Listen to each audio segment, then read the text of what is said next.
And welcome everyone to another exciting adventure of Riding Through the Unknown. I'm your host, Michael, and I just want to say to everyone that's watching this tonight, thank you for joining us on a special evening for a special episode. And my guest tonight is a rather unique guest because we have done panels together and we have done other type of shows together, but this is her first time actually being on my show in the guest seat. And so I am so honored and blessed. And I want to say before we get started, thank you for your service and thank you for your sacrifice. My father was in the Navy, so this truly does come from my heart, and thank you. Thank you. Thank you. It's hard to take a thank you, you know? I don't know. It is, and that's why I like to say where mine is coming from, because it's like a lot of people will just walk up and be, in my opinion, going like, "Thank you," and I don't think they really understand what the thank you is meant to say. But when you have family members that served, it's like that. It's like the other person on the other end is like, oh yeah, I've heard that, several times today. Okay, yeah. But when you hear, oh my, someone served, so I understand. Thank you. It's like, oh, this is a real, and I'm not saying it's the others aren't, but there's a different level to it because there's a deeper understanding behind it. I Yeah. Yeah, your family, you and your family have been personally affected by that as well. Yeah. Yeah, and so we kind of got a little bit off topic with that, but hey, it's the fun of live shows. But with that being said, I am going to hand off to my guest to introduce herself. So I give you the one, the only experiencer, comedian, all kinds of hats extraordinaire, Tiffany. Call sign Seraphim. Wait, when did you add 13? 13? That's my YouTube. Oh, I never realized there was a 13 on it. I think so. I think I had to make it like that to make it unique. I don't know. It was something to do with my YouTube account. But yeah. Oh, And it's the day I was born, so, well, can't fault you for that one. yeah. Yeah. But hey guys, I'm an SSP MyLab Montauk alumni, and I'm also an Army veteran, and I love to joke around. I had Michael laughing in in the backstage, and I don't know, I'm psychic. I have clairsentience. I can it's claregustenance, where you can taste, smell, hear, and I just know things. Like, I'll ask a question and then, like, I'll know the answer right away, and I'm like, oh wow, that's it right there. And yeah, I communicate with people's loved ones that have passed away, people's animals that have passed away. I telepath with the horses at my husband's work, you know, army horses, and pretty much anything I can. Sharks at aquariums, dolphins, pretty much anything. So it's pretty cool. And I talk to plants, pretty much anything that has consciousness. And in case you're wondering, she also does gaming, dowsing rods, and lived in haunted houses. My whole life, including this one. Yeah. Yeah. Yeah, when we bought the house, we were like, "Oh, this is nice. It's not haunted." But yeah, I find the dishes putting themselves away sometimes, Like getting them, making themselves comfortable. Hi, Wizard Wickus. Man, why can't we ever find a ghost that does dishes? I know. Well, my adopted mom in Germany, she said that in her mom's old house in Arizona, that there was a ghost that would clean the house when they were gone. And I was like, "Where can we meet?" Like, Well, since hold you on, guys are hold on. moving out, can I have them? Are we talking clean the house as in all Like their stuff is dishes? outside of the house and the house is all nice and clean with them moved out, or they like No. dust and leave everything in the house? Yeah, dust, vacuum, like the dishes, and I was like, "I don't believe it," but she doesn't lie, so I was like, "Okay, that blows my mind." That's cool because the reason I asked for that clarification is before I was born, my parents lived in a house in Brockton, New York, and probably several listeners, if they're in the New York area, know this house because it's near that spiritual center town. But this house, my parents would tell me, was haunted, and you could only have this house for 6 months. Ooh. And on the day of the sixth month, their stuff was all piled on the front porch, the door locked, and they had the only key to the house. And so they were like telling me like these I grew up with these stories of their experiences living in this haunted house, and the fact that yeah, when it was time to move out, their stuff was packed up, put on the front porch, and the house was completely locked up. Oh my And they god. can't explain how their stuff was put outside. Wow. And the owners didn't know anything? They didn't say anything? Oh, they would say to everybody going, anybody that moved in, they just said, "Here's all the keys. We are not taking a key, Okay. and this house is haunted." So, and the way they said it was haunted is, I believe my mom said he would hand the key and say, "We can only rent this place for 6 months, so we'll see you in 6 months." Wow. And it literally was 6 six months to months. the day. That's crazy. And you were a baby at this time? Oh, I wasn't even around at this time. I wasn't even a concept. This Oh, was okay. early 70s. I came at the end, but I heard all the stories, and they would talk about having they could hear the footprints going up the stairs, or they would hear the TV being turned on. They enjoyed television.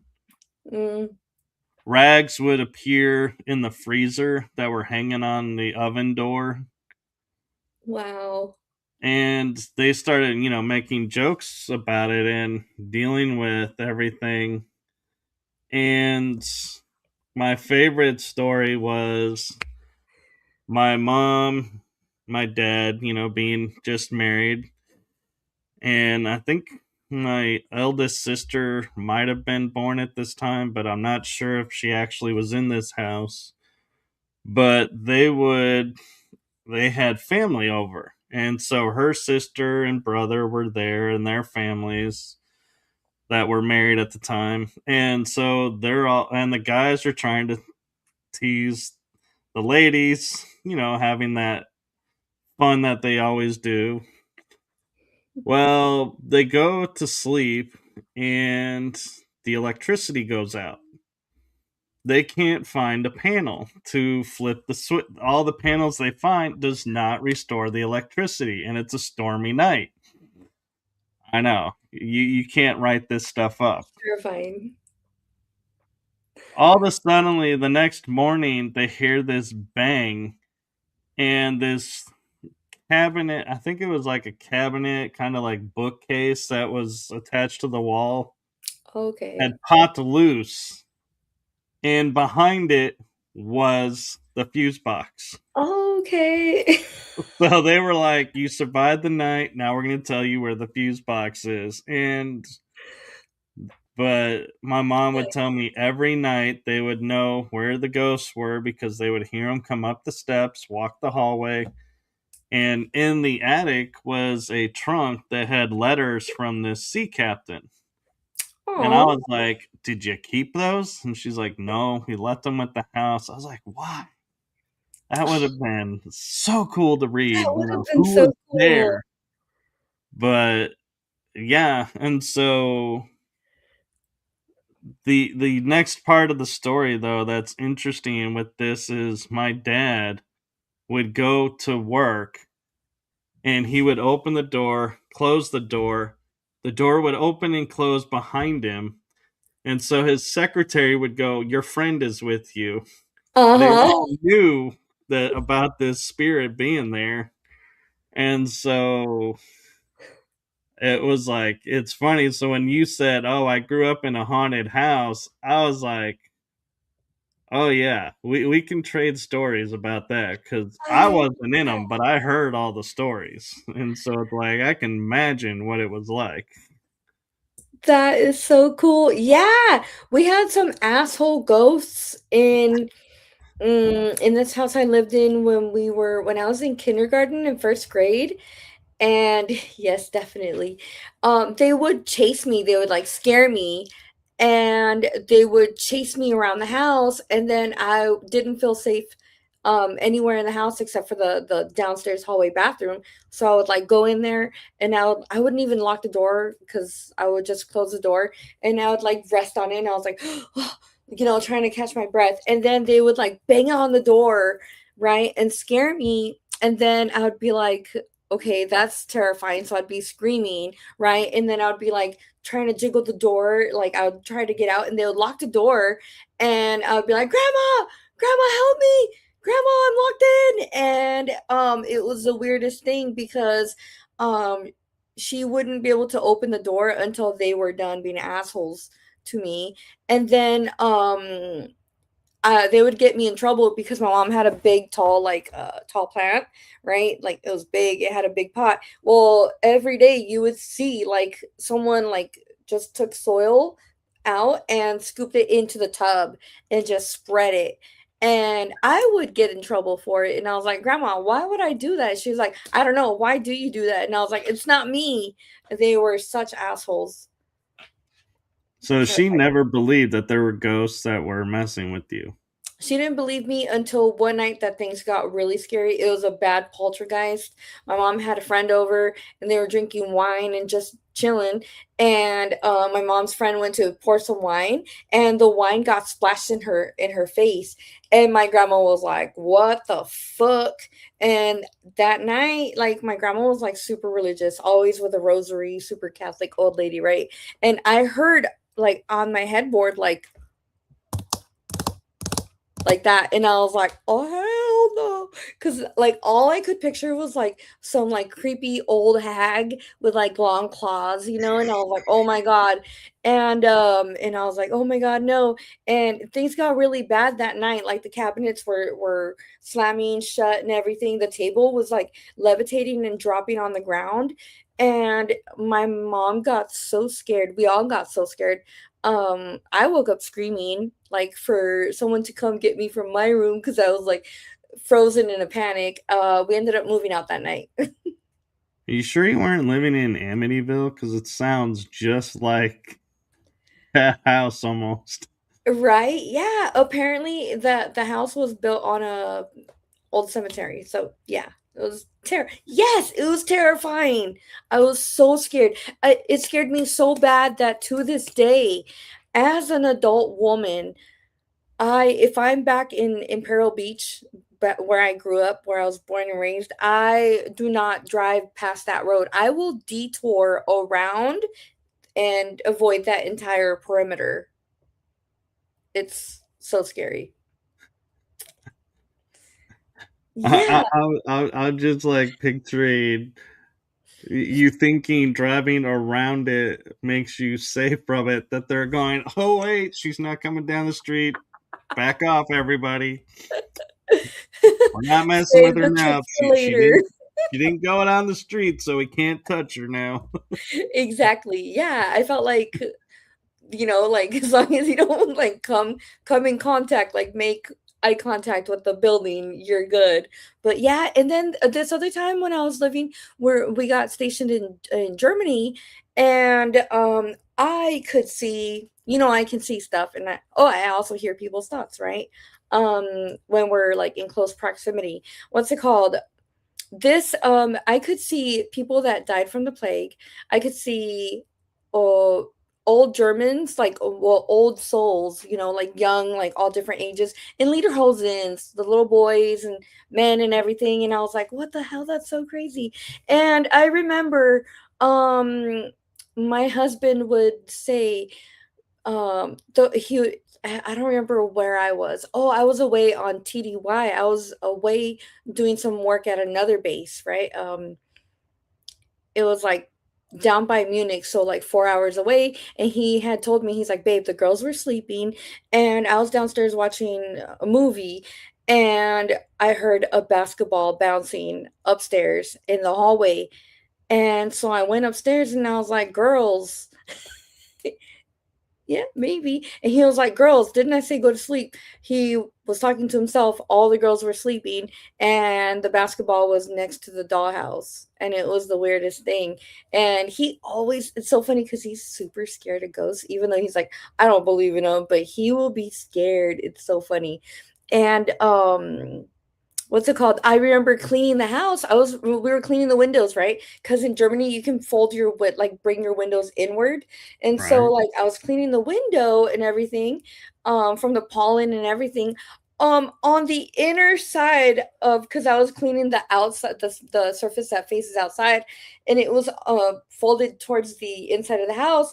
On the other side of the window, I saw this little blonde boy, platinum blonde, beautiful blue eye, uh, little boy. He was like maybe 5 years old, and he asked me where his father is, and I said, your father's not here, and you shouldn't be here either. Like, you should go to the light, go to source. He got me off guard so bad. Like, I love a good jump scare, right? And like, it just gets me excited, but scared at the same time. So I'm like, okay, all right. But he got me so good that I jumped and I was like, oh, he's not here. You shouldn't be either. And it scared the shit out of me that night I asked the girls, I was like, do you guys want to have a sleepover? Have us all sleep in the same Sacrifices. That's what that's really about. room? Yeah. And then I felt bad because the entire time that we lived there, my middle daughter, she's now 22. She never, not one night did she sleep in her room. She tried the entire time that we lived there, almost 5 years, and she said there was something in like that terrified her. Like, and you could go into her room and you could feel it, and it was like scary as fuck. And I was like, don't feed into it. Just go stay with Lizzie because they were super close. Yeah. But it's crazy. It's wild. Yeah. Terry asked earlier if you saw any Nazi ghosts. Well, funny you mentioned that. Yeah, I could feel their energy, and I could see them through my third eye. We had me and my army buddies were driving around the base on the opposite side of where they do the tank trail training, like for like war games and stuff. Well, we were just shooting the shit, and we're like, let's see. Like, there's a pillbox over there from World War II, like the old concrete one, with the thick Yeah. walls. So we went, and I was like, oh my god, this is historic. This is so cool. And you could feel them, and they were like, what do we do? What do we do? Like, that was the energy. And I was like, bro, you're gone. Like, go. Like, time to go. Like, we're here. Like, me with the American flag. We're here. This is ours now. We captured it again. Yeah. Capture the flag. Yeah. Yeah. Yeah. James Yeah. is saying the light at the end of the tunnel is just a big bug zapper that recycles you back. It's the end of the tunnel is the hospital light above your mom as she's giving birth to you, coming into the next life. Oh yeah, it's that moment your eyes open and you're like, "Oh great, I'm going Fuck, through it again." All right. amnesia, damn it. So yeah, I've often wondered if it's the tools that are used in birth, because like I've seen the forceps that they use to like Mhm. grab and help, and I'm like, I'm kind of wondering if that kind of trauma of seeing that comes in like is like memory erase right there. Like, Right? crap, there's these two metal things coming in to get my head. How did I get here? Yeah, exactly. Yeah, right.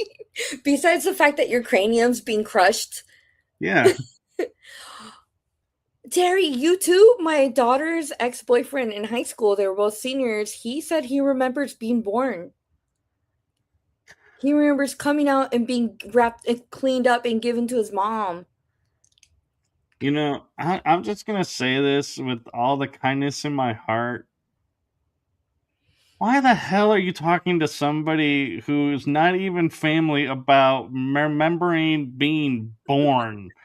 Well, we were talking about like, do you remember what's your earliest memory as a child? And he said, well, being born. And we're like, what? That's crazy. See, Terry remembers. Yeah. Somebody is giving us penguin blue waving tear, popcorn yellow striped smile. Nice. Okay. Oh, maybe they're using voice commands. I don't know. I think they're mixing regular emoticons with the With the YouTube YouTube. emoticons. Yeah. But yeah, that's funny. It's I'll see every once in a while. It's like, what is? Oh yeah, that really is an emoticon.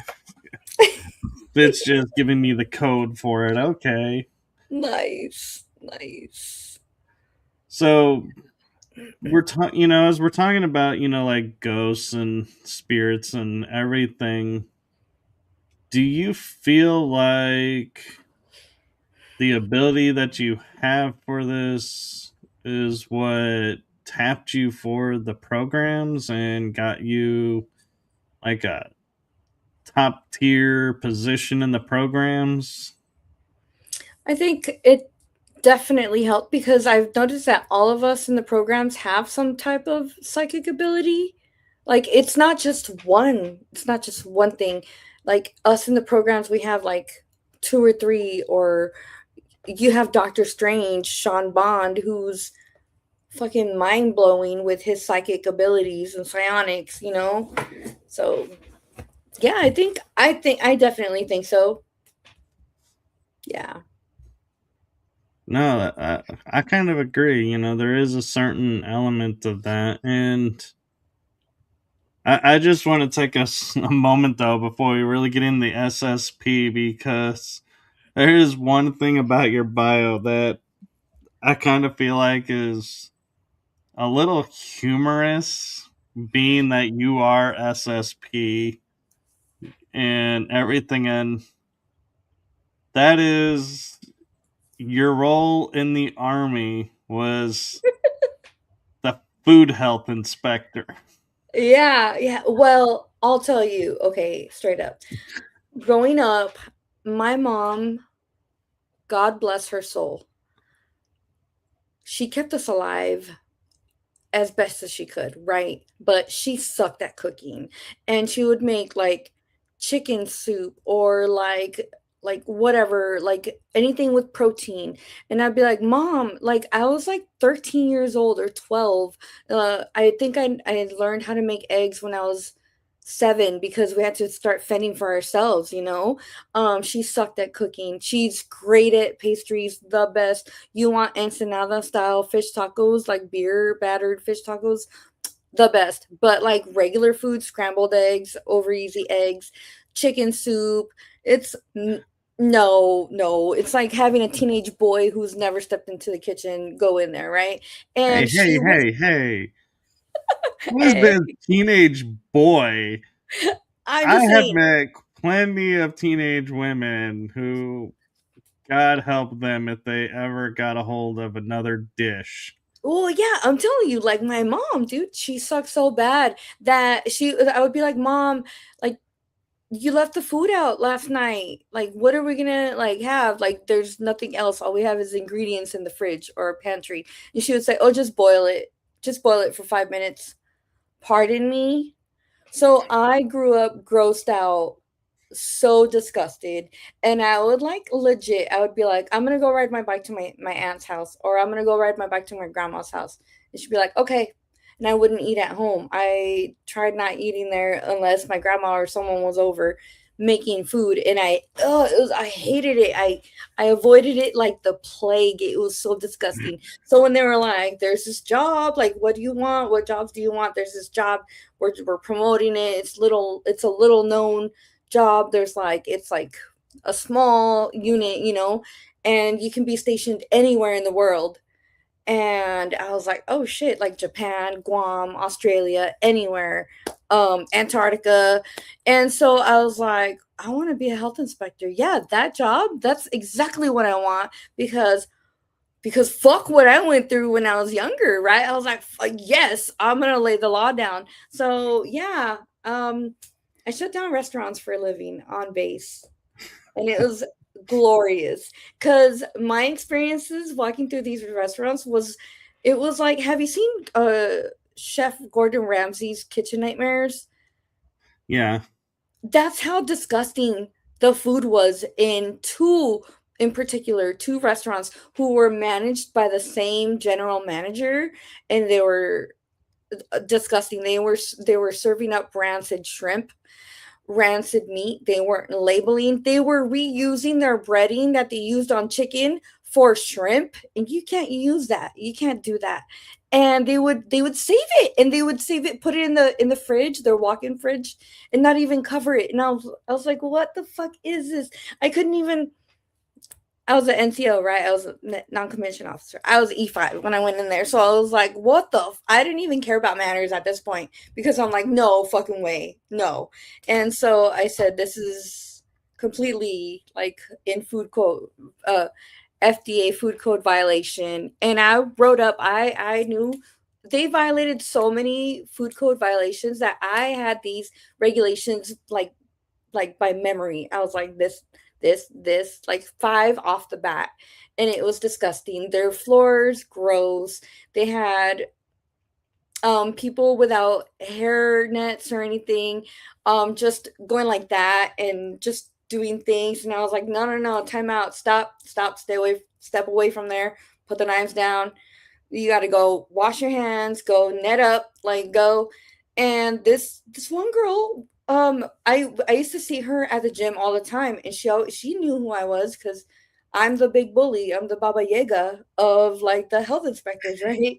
So like when I went in to do my inspection the last time, she went like this to me, like and I was like, she looked at me, and I looked at her, and I was like, anyway. So I was like, if I could, I would, right? Use my Jedi mind powers. But apparently they complained that Sergeant Rumping was too mean, and I was only holding the standard. yeah. So yeah. Yeah, it was disgusting. But the one restaurant that I shut down like 3, 4 times became a library on base afterwards. Wait, wait, wait.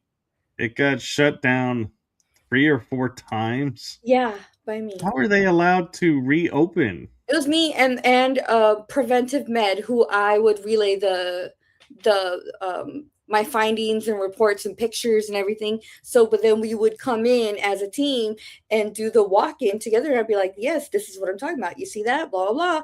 And they'd be like, yep, close it down. Yeah, but that's what I'm asking is like, how in the world, if they were shut down once, did they get to reopen 3 more times That's what I'm to saying. get shut down? It's like, what? Yeah, I don't know. I have no Especially idea. if it's the same person. It's like, I could get the first time, maybe, inexperienced, we'll give you that.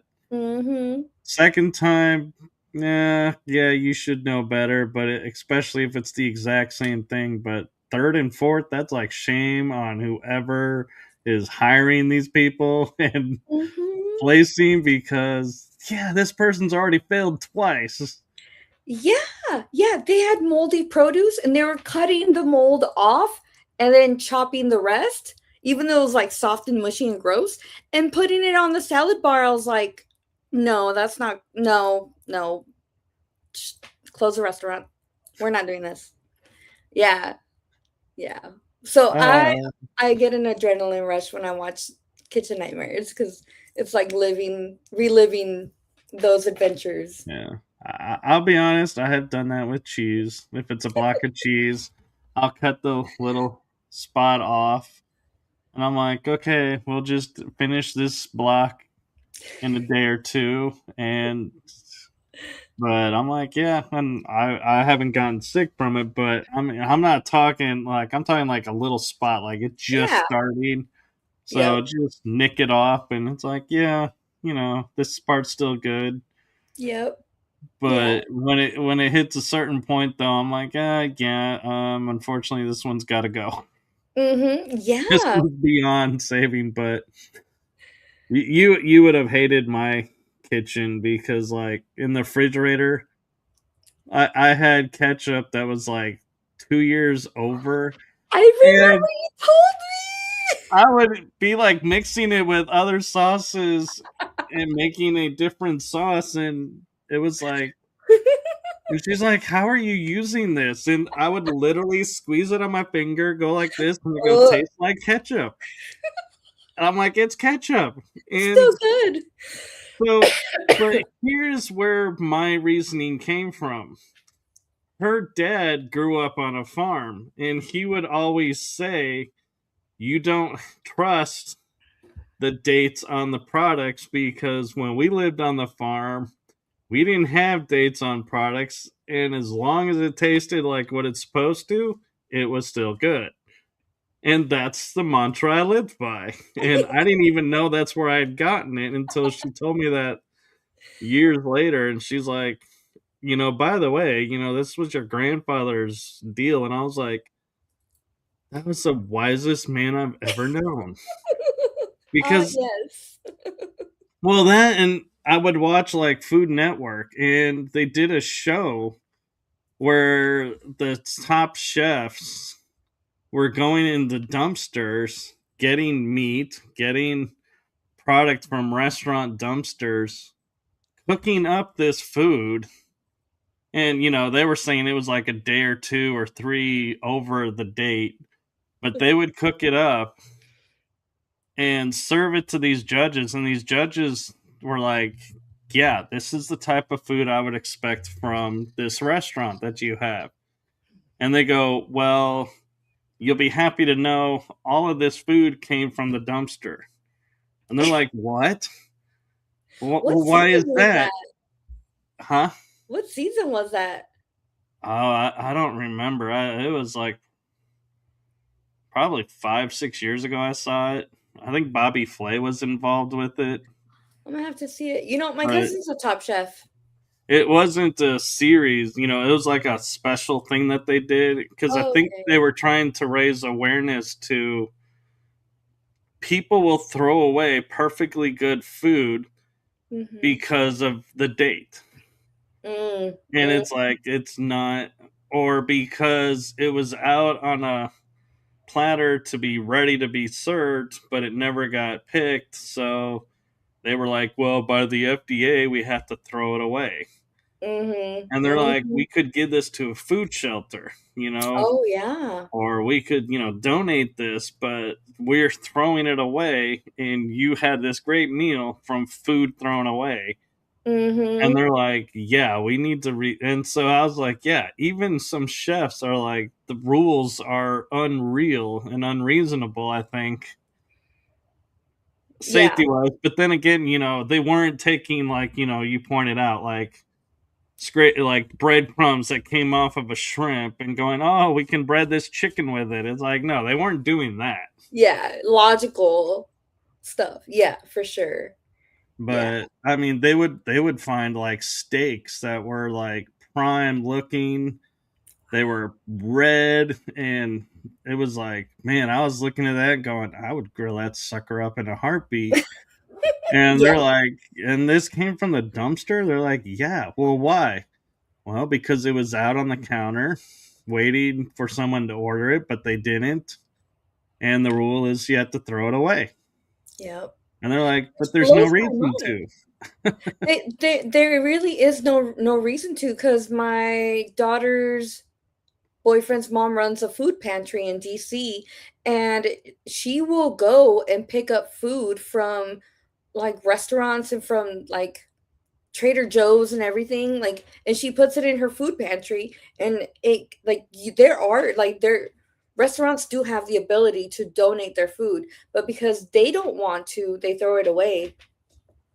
Yeah, there's that too, but well, some of it though I think is because there's like a date on it. Like my mom and I, we would clean out our pantry and donate to like the post office doing their thing or to other locations, and she would go through and say, well, this food is close, but it's still within the date, so we can donate it. But if it was over the date, she's like, we can't donate it, they're Yeah. gonna throw it away. And I was like, you're gonna be throwing it away. So what difference does it make which one of us throws it away?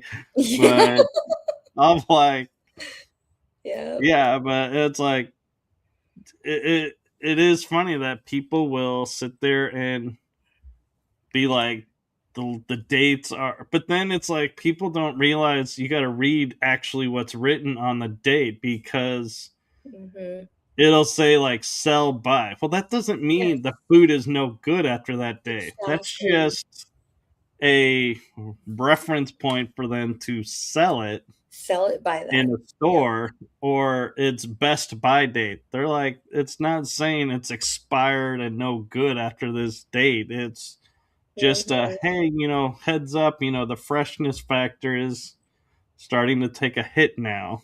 And Yep. so that's where I'm like, the only Yeah. time I ever really truly focus on a date is when it goes expire date. It's expires on this date, and like I had milk one day, and it was, I hadn't even gotten to the date yet, but I opened it up and I was like, something smelled a little off, but I was like, oh, somebody probably cooked something, because the date, is like 3 or 4 days away. Milk is good. It's always good Mm. until the date, at least. I spit that milk out because it had turned, and Oh. dumped it, and I was like, yeah, it took me a while before I was back Oh, on milk. no. That's horrible. It was probably temperature abuse too, because then you have like food that like needs to be cold, that's not like shelf stable. And if we take too long to get home and we don't keep it in those cool bags, that shortens the lifespan too. So if that's happened to us when we forget our like the cooler bags, and so I'll tell Brett, I'm like, oh, we gotta finish this whatever it is, like milk or whatever, because we don't really drink milk. Axel, I don't let him eat cereal because of all the like bullshit they put in it. So like if we have milk, it's for like creams and making stuff. So yeah, like if we see that it's been temperature abused by us, we're like, oof, like we got to cut it short. But that's why stuff goes bad early before the best by date or expiration date too. Well, and we had the fun of, we would try like having groceries delivered, especially when you couldn't go to the stores. COVID. And the ice creams would be arriving, and it's like you would grab them, and it would be like, Oh, one time it popped out and went over, and we were like, And my mom threw it away, and I was like, "Why did you throw that away?" She goes, "It's no good." I was like, "Why?" She goes, "It was soup." I go, "Yeah, that's the best way to eat ice cream." That's what I do is I put it in a bowl and I stir it around until it becomes almost like a soup. And I'm like, you add the chocolate sauce to it. And I'm like, boom. You're like, it's perfect. I was like, I would have died and went to heaven for That's that how I moment like right there. it. I didn't have to work for it because it's like you get some of them and you're like, by the time I actually am going to be able to eat this, I'm not going to want it anymore. That's funny because that's how my son likes his ice cream too. He puts it in a bowl and he waits for it to melt, and I'm like, he'll eat the like the hard like chocolate on it, but yeah, Yeah. he'll wait for it to melt and then he'll just yeah, interesting. Hey, Hmm. kids Yeah. got style. What can I say? Yeah. Yeah. Yeah. Yeah. So That's really cool. how did you learn having the telepathic communication with animals? I kind of get the humans because we kind of pick up on cues and we could say, yeah, that's telepathy, knowing what's what. But animals, that's a whole different ball game. Yeah. Um with animals, I can hear them. I can hear them say hi, and they each have a different tone and they all have different color like aura and everything, but like when I talk to the horses at Brett's work, they're army horses. They're good boys. I always go in there and tell them, "Hey, big boy, how are you?" I call them by their names, of course. It's really nice because they're all named after Medal of Honor recipients, and so it's pretty cool. And then Sergeant Major Daly of the Army has his own horse too, and he's my favorite. But when I Audie. Is it Audie? yeah. Yeah. Yeah, yeah, like they have really cool names. And when I approach them, like I'll talk to them and like I just hear them talk like I'm happy you're here. Like I haven't seen you. Where have you been? And I'm like, "Oh, buddy." But I don't use my voice. We talk just with our thoughts and everything, and I'm like, "Oh, I don't work here, so I come here every now and then." But it's really cool. Hmm. It's kind of funny to hear the army with horses because I don't know the last time I've seen a mounted army troop deployment of Cavalry. being on horseback. Yeah, they have a couple army horsemen units. I think there's one in Oklahoma, one in Fort Hood, very small. I don't know how many horses they have, but they're very small. And then they have the military honor funerals here in Fort Sam, San Antonio, where my husband is in charge of them, and they have the Arlington National Cemetery military funeral honors over there. Caisson, yeah. And but the horses for the military funeral honors, they pull the wagon. They're strapped and they pull the wagon and they take the casket with draped flag to the final resting place. My husband's boys, they actually did President Carter's funeral. Oh. Oh yeah, I Mhm. remember you sent me photos of that. Oh, that was the president inauguration one. Oh, okay. Yeah. Yep. It's pretty cool. It's fun.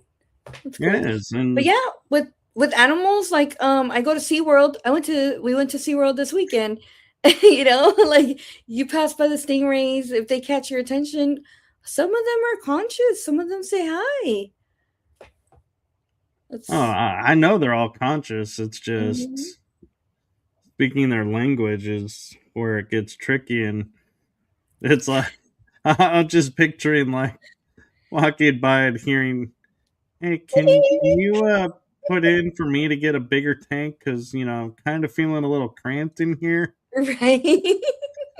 Yeah. Yeah, The especially the fact I can dolphins see now. my tail before I even see my back tells me something's wrong here. For real, yes. Yeah. Yeah, it's crazy. It's Yeah. crazy. I call it It's like in Harry Potter, remember the first one where he goes to the, I think it was the zoo with what's his shitty name, the little, his cousin, and his Oh, cousin, the Harry sees the big snake and he's like, "Oh, hey, do you have family?" And then he saw like raised it like bred and raised in the like in there, and he's like, "Oh, I'm sorry," but like they were talking telepathically too. So when I talk to sharks at the aquarium, I call it sharkle tongue instead of snarkle tongue. hanging out with you would give a whole new meaning to Shark Week. All right. You'll be like, "Oh yeah, you've been annoying me today." Yeah, they want you to pet them. Yeah. Really, make sure you really get in there and pet them good. Put your elbow in. You know, feel free to go. Get your whole up to your shoulder in there for. Make sure you give them a good belly rub. Right. Did you know Uh sharks, when you flip them upside down on their belly, they fall asleep? huh. I love that. Yeah, But to but get them to fall asleep, I know do it's that, when they're right? charging you to eat. They're not gonna sit there and go, "Oh, wait a minute, hold on, you're right. Let me roll for you," and you're like, "We're good."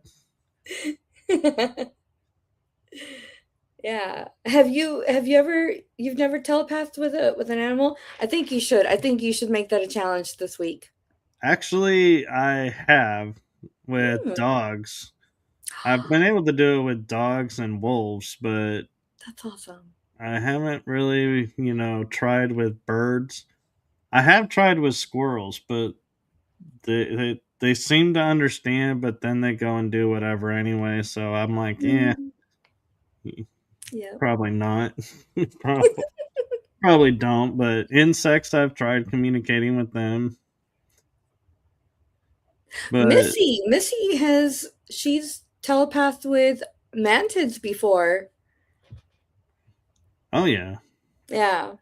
I had a long conversation with some mantists because I had operational knowledge of an event, and I was like, oh, I need to go, I think, make personal reparations for something that I did in the programs. And I showed up, and before I could even say a word, they just looked at me and they just shook their head. And I was like, what? And they go, and it's like, all of a sudden, I was like, oh, cool. I don't even have to talk about it. I was like, everything was forgiven the second I showed up. That's awesome. I love that. And so I was like, cool. So don't have to worry about that. But Yeah. the, I'm curious, a little bit of did this, telepathic communication with the animals and, sensing people's intentions, do you feel like that was soul born, like starseed hybrid born, or a side effect of the programs? Mm, I think I was born with it because I could always sense who was dangerous to me as a child. And it blew my mind that the person who was in charge of me, my mom, never, either she didn't notice it or she didn't care, or no other adults noticed. Like, how the fuck do you not see this? You know what I'm saying? Like, I've always I've always told people like this, I don't like this person because XYZ. And then they're the person that people like the most, and they're like, "No, they're so cool. They're easygoing." No, they're not like that. And then lo and behold, like it comes out like, and then I'm like, I fucking told you guys. You know what I'm saying? Like Yeah. like Brett's biological mom, she hated me from day one. I never had a chance at all. And I was always getting shit from her. And I would tell Brett, like, I'm trying, but she doesn't like me and her mind's made up. And then it took her losing her shit and causing a scene to the whole family like a couple years ago and telling my husband it's either me or her, and he was like, okay, bye. And for everybody to see what I was Wait, talking about. for clarification, who did he say bye to? To his mom. Because people watching this may be like going, so is that why she's always on screen by herself? No, it's because he's like he knows like I'll brief him on stuff. I'll tell him like, "Oh, do you want to hear about it?" And he's like, "Of course."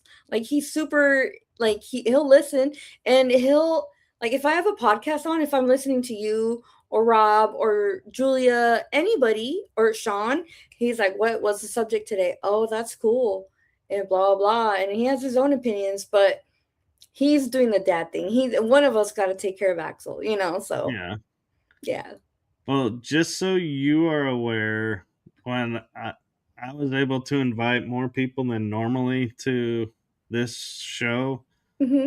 so every single person I know that's in the programs that has been on my show got an invitation tonight to watch. Yes. So it's like, be prepared. You might be getting some, people reaching out and being like, "What?" I would love to reach out to more people because I did a show with Susan Long. It was Mia Starfire. She was hosting a channeling through art show, and she had me and Stone Hobbit and Susan Long and like two or three other amazing women, and we all showed our art. Like we do canvas art and drawings and things. And when I from the time I saw Susan Long, I was like, I know her. And I was just dumbfounded. And I was Oh like, yeah. oh my God. But I've been intimidated to contact her because I'm like, I don't know. And she looked like my science teacher from freaking middle school. And I remember, and it was weird how my teacher passed away. And so when I saw her, it was like, I was like, that's my seventh grade teacher. What the hell? Like, I thought she died. I don't know.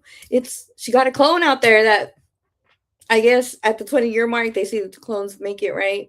They don't make it after 20 years. I don't know. It's Some so of them weird. can. Yeah, I should reach out. But so Yeah. if anybody remembers me in the programs, let me know. I would like to Susan. apologize for being an Yeah. asshole. If I have been, I'm actually a good person.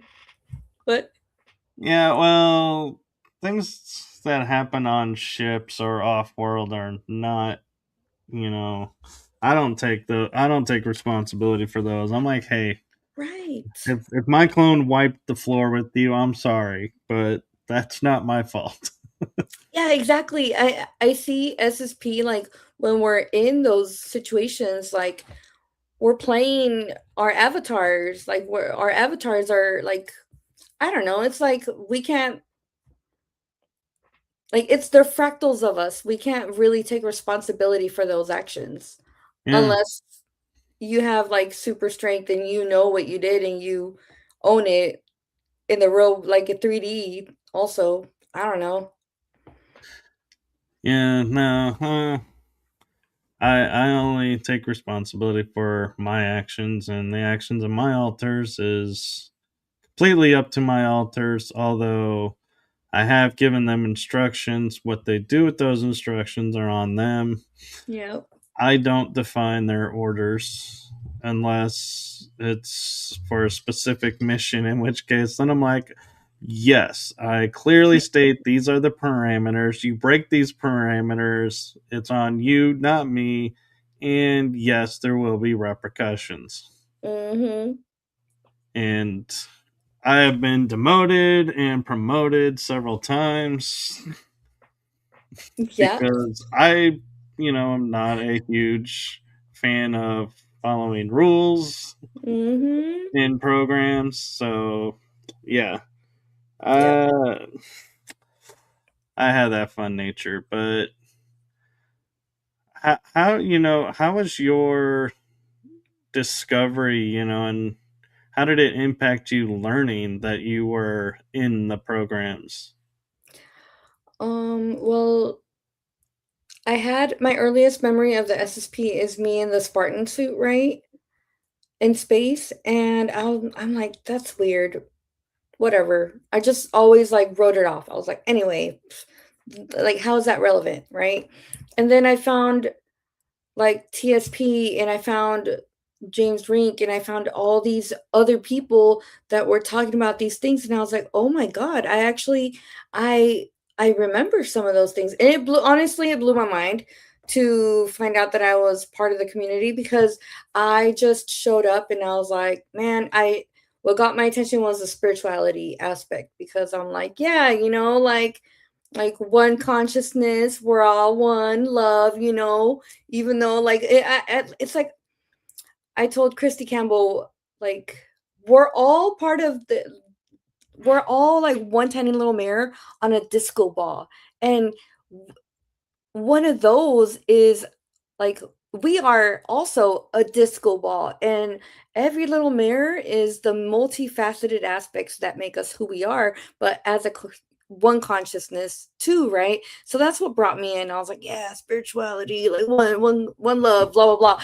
But then I was like, oh, SSP, that's cool, man, that's crazy what they've gone through. Wow, my heart really goes out to them. And then I was like,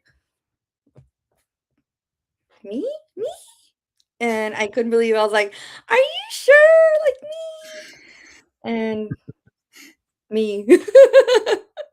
No, but I Yeah. love how you describe it as a disco ball within a disco ball within a disco ball, because most people are like, yeah, it's, you're like a grain of sand on a beach that's within another beach within, it's like everybody has their different viewpoints, but yours is like the disco ball party. We're Yeah, like, we're gonna, have some fun with this and reflecting all kinds of things. But that's right.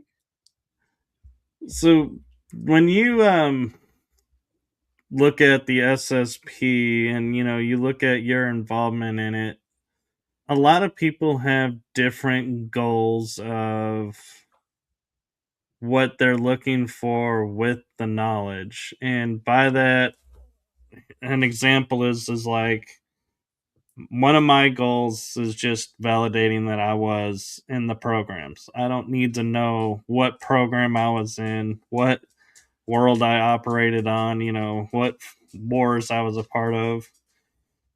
I just, validating that yes, what I'm feeling is correct. Mhm. That's one aspect. Another Yes. aspect is everybody's like, I want full access to the memories. I want to know everything. And then you have those that are, well, I have partial memory, but I don't know what to do with it and are trying to figure that out. And then there's others, everybody has their own little nuance of what they're looking for in the SSP community, so to speak. And so I'm just curious what call sign Seraphim's, goal and outlook is and what you're looking for. I want to know, okay, so I've always had a huge disgust for authority, for being told what to do, especially if I don't respect people. I don't care if they're when I was in the army, I didn't give a fuck what their rank was. If you were a ship person, if you are a direct graduate from being a veterinarian and you came in as a captain, but you don't know shit about the army or how we work, fuck you. Like, shut the fuck up. You do your job that you know. I'll do mine, you know? And nothing fucking gets me worse than a cunt who comes in acting like they fucking know how to run it, anything. Bitch, I've been promoted more times than you have in your entire army career, you know? So I don't like being told what to do, especially by people I don't respect. So that reflects very well onto what happened to me in the SSP because, me and the other members of Alpha Squad, we said fuck you. I won't do what you tell me, as Rage Against Machine said, and we left. We said fuck all you, like fuck you guys, no. And we kept close like ties with our people, with our brothers and sisters in SSP, but like fuck authority. You know what I'm saying? We're not your puppets. We're not gonna like be your dog, horse and pony show.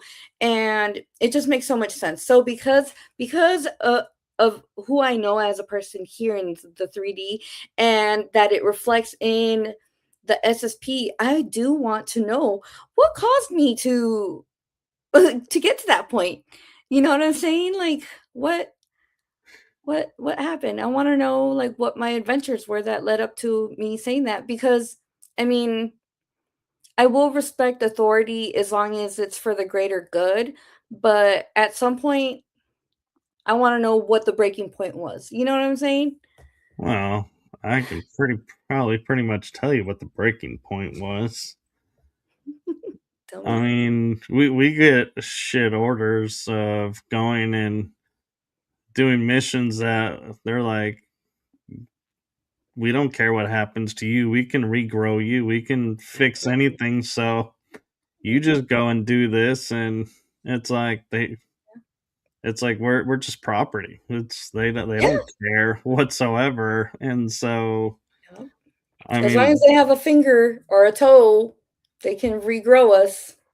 yeah, Yeah. and it's that kind of mentality can only be erased and experienced so many times before it finally is like, no, you're not sending me or my people to do this anymore, Hmm. and you get demoted or reassigned and or kicked out. And Yeah.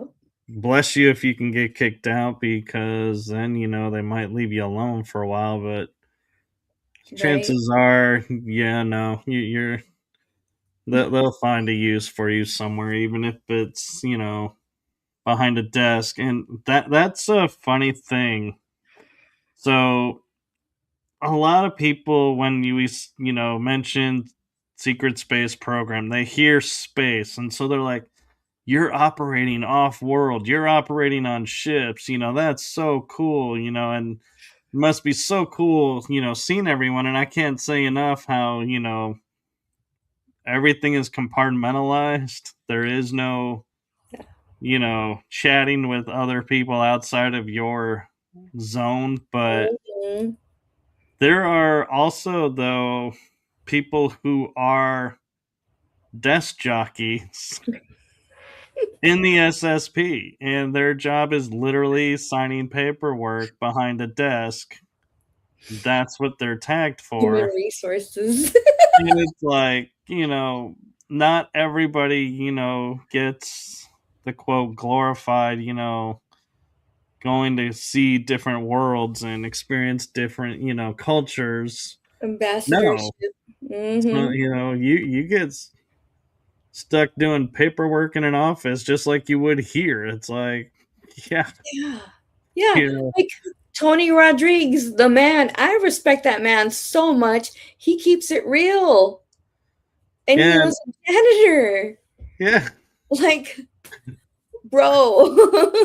I'm like, yeah, but Yeah. the thing though that I think personally, what I look for in the community and everything beyond that is who is helping those that are coming from behind. Because I'm of the opinion of, if you have 1 year, 5 years, 30 years, 60 years, researching this and knowledge of this, and somebody who's like day three, of awareness comes up and says, how do you do this?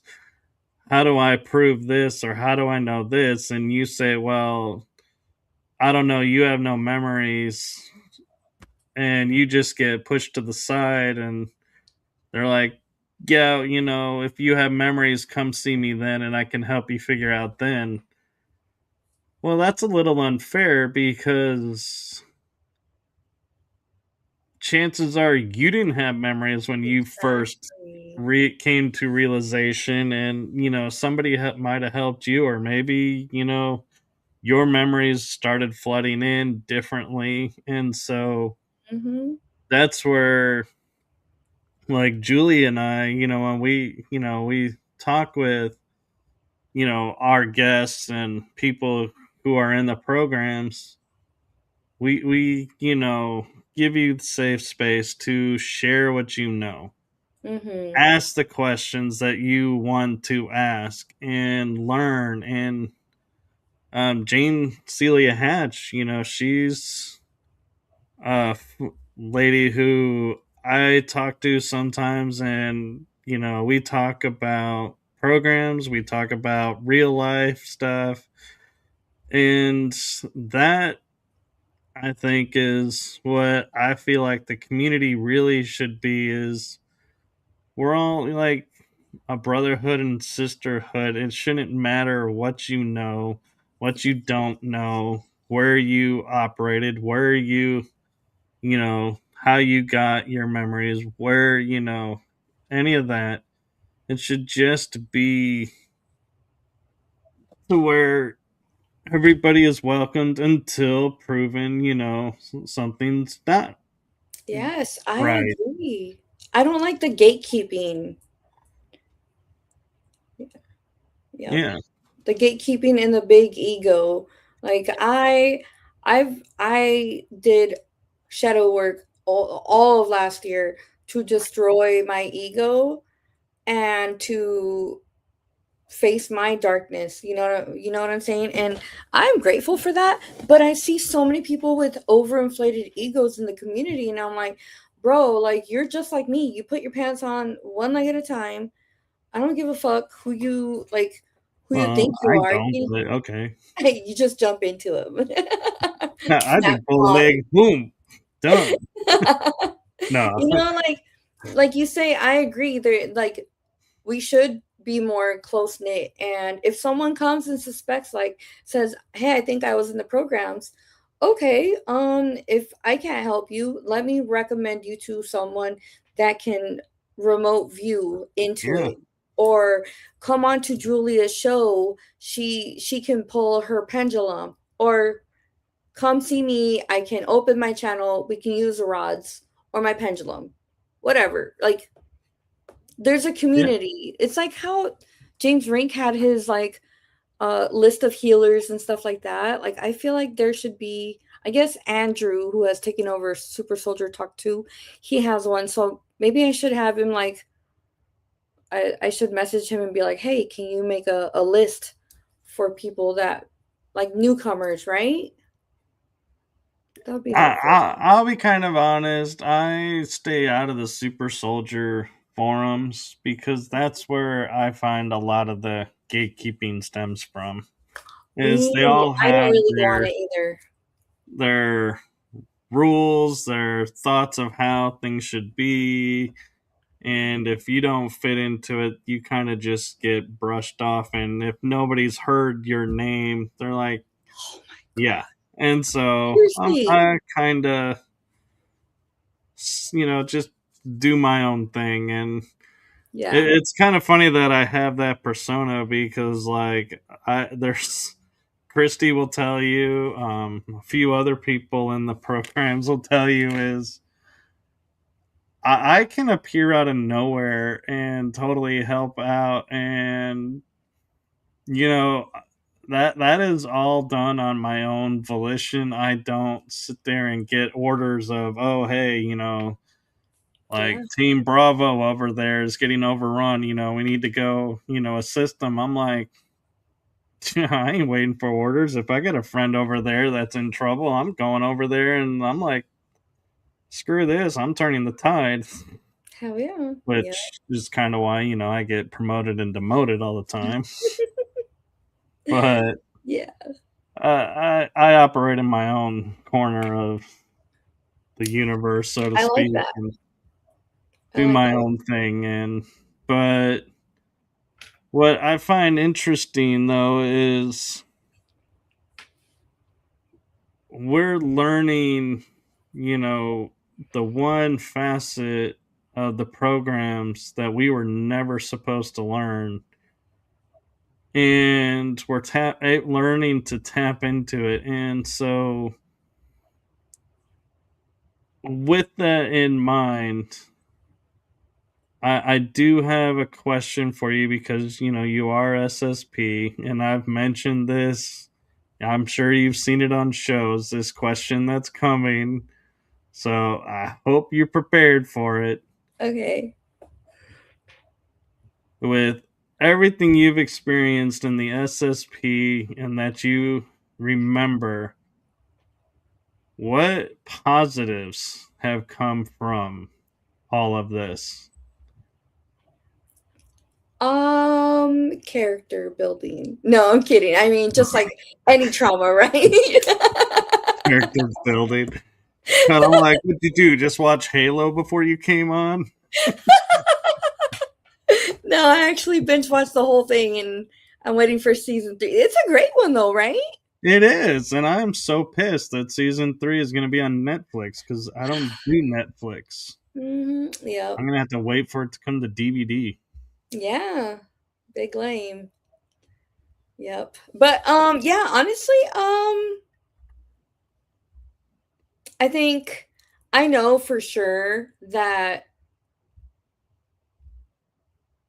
a lot of the spiritual powers, that spiritual abilities that we were born with were absolutely magnified and fine-tuned through the programs that we went through, and for that I am grateful for. It's something I wouldn't want to do again per se, but now that it's been done, I'll take it. Like, it's it's fine. But I don't want my son or my other babies in there, you know what I'm saying? Yeah, It's not something I want the kids to go through. I know for a fact my oldest is in the programs. So that sucks. She's super yeah. psychic too. Yeah. And it was funny when we came to the realization about this is so my dad being Navy, he was very protective and was like, you are not going to join the military unless something was it was truly something, but if you join under the lies, he's not going to allow it. And he had retired from the reserves after active at the rank of lieutenant commander. And I only bring that up because there was a funny scenario to where when my senior year, a Navy recruiter came to the high school Ooh. and he looked at me and he said, you would be a great fit for the Navy. We can, teach you, all kinds of things. And, we're the ones that sail around the world. So you can see the world and, all these adventures. And I said, yeah, but I don't want to combat. And he goes, we can guarantee you won't get combat. And my dad heard that and got on the phone call to that recruiter that said, you are talking to Lieutenant Commander in the Navy. How are you going to tell my son he is guaranteed no combat? How? Mhm. And he's like, sir, um, and and I was getting calls from from the Marines and from other branches, but after that conversation, I got nobody calling me. It was like, oh yeah, you messed with an officer's son and you got caught in a lie, and they were like, nope, we are not touching that one now. He is not marked for service. Do not approach. Do not call. It was like, oh yeah. Oh my god, But that's funny. but yeah, I mean, I was all ready to sign the papers thinking, how cool, that I could go and see the No world, comment? be, no combat. Yeah. And so for those of you who are wondering, I graduated high school in 96 when around Persian Gulf 1 was going on. And so that's where I was like, oh yeah, Daddy O was not gonna sit there and send his son over to fight in the desert after being told, oh no, you'll never see, combat. He's like, yeah, you will. Hmm. He was like, nope, you're not going. Well, the humorous thing about it is so I never actually did serve in mainstream, military terms, but I did serve in the SSP. And so the joke became, well, yeah, I didn't serve in this military, but I did end up serving in the military. So it didn't quite work out as planned, but hey, at least I have clandestine, things. And that's one of the things that's funny too is, when you finish with military service, Hmm. it looks really great on your resume. And people are like, ooh, I can hire this vet. That look, Uh-huh. They're disciplined. really great, persona and image, for the company and everything. Someone like me who has the secret space program, if I put that on my Put resume, it on the resume, yeah. I would be laughed out of that door and I would be like, yeah, well, there is They'd be no like, way we're okay, Call of putting Duty. you into any position. And it's like, yeah. And so, again, where I go with this is, to everybody who's out there who's claiming they're something that they're not, you know, in military, it's false valor Hmm. and Stolen is valor. very criminal. Oh yeah, we I will wear someone's skin suit for fucking stolen valor. That's a Tiffany thing, not a military thing. That's my favorite. I'm sure I've done it in the SSP because I I think about it as often as I talk about it, and I talk about it all the time. So yeah. Yeah, I can picture now, your SSP locker room, instead of having uniforms, it's like different skin suits just hanging in there on a hanger waiting. Which one are we going to use today? Which one? Who are we infiltrating? But Uh, in actually, in a little bit of seriousness, because you got to have humor talking about the SSP, otherwise you will go insane. yeah. When you look at, everything, you hear other people's stories and you know, hear what they went through, where they operated, what experiences they, had. Yeah. Is there a group or faction of the SSP you're like, man, if I have not been a part of that, I so want to be a part of it. And can I, and be like in your mind going, how can I get myself on the radar of that group? Um,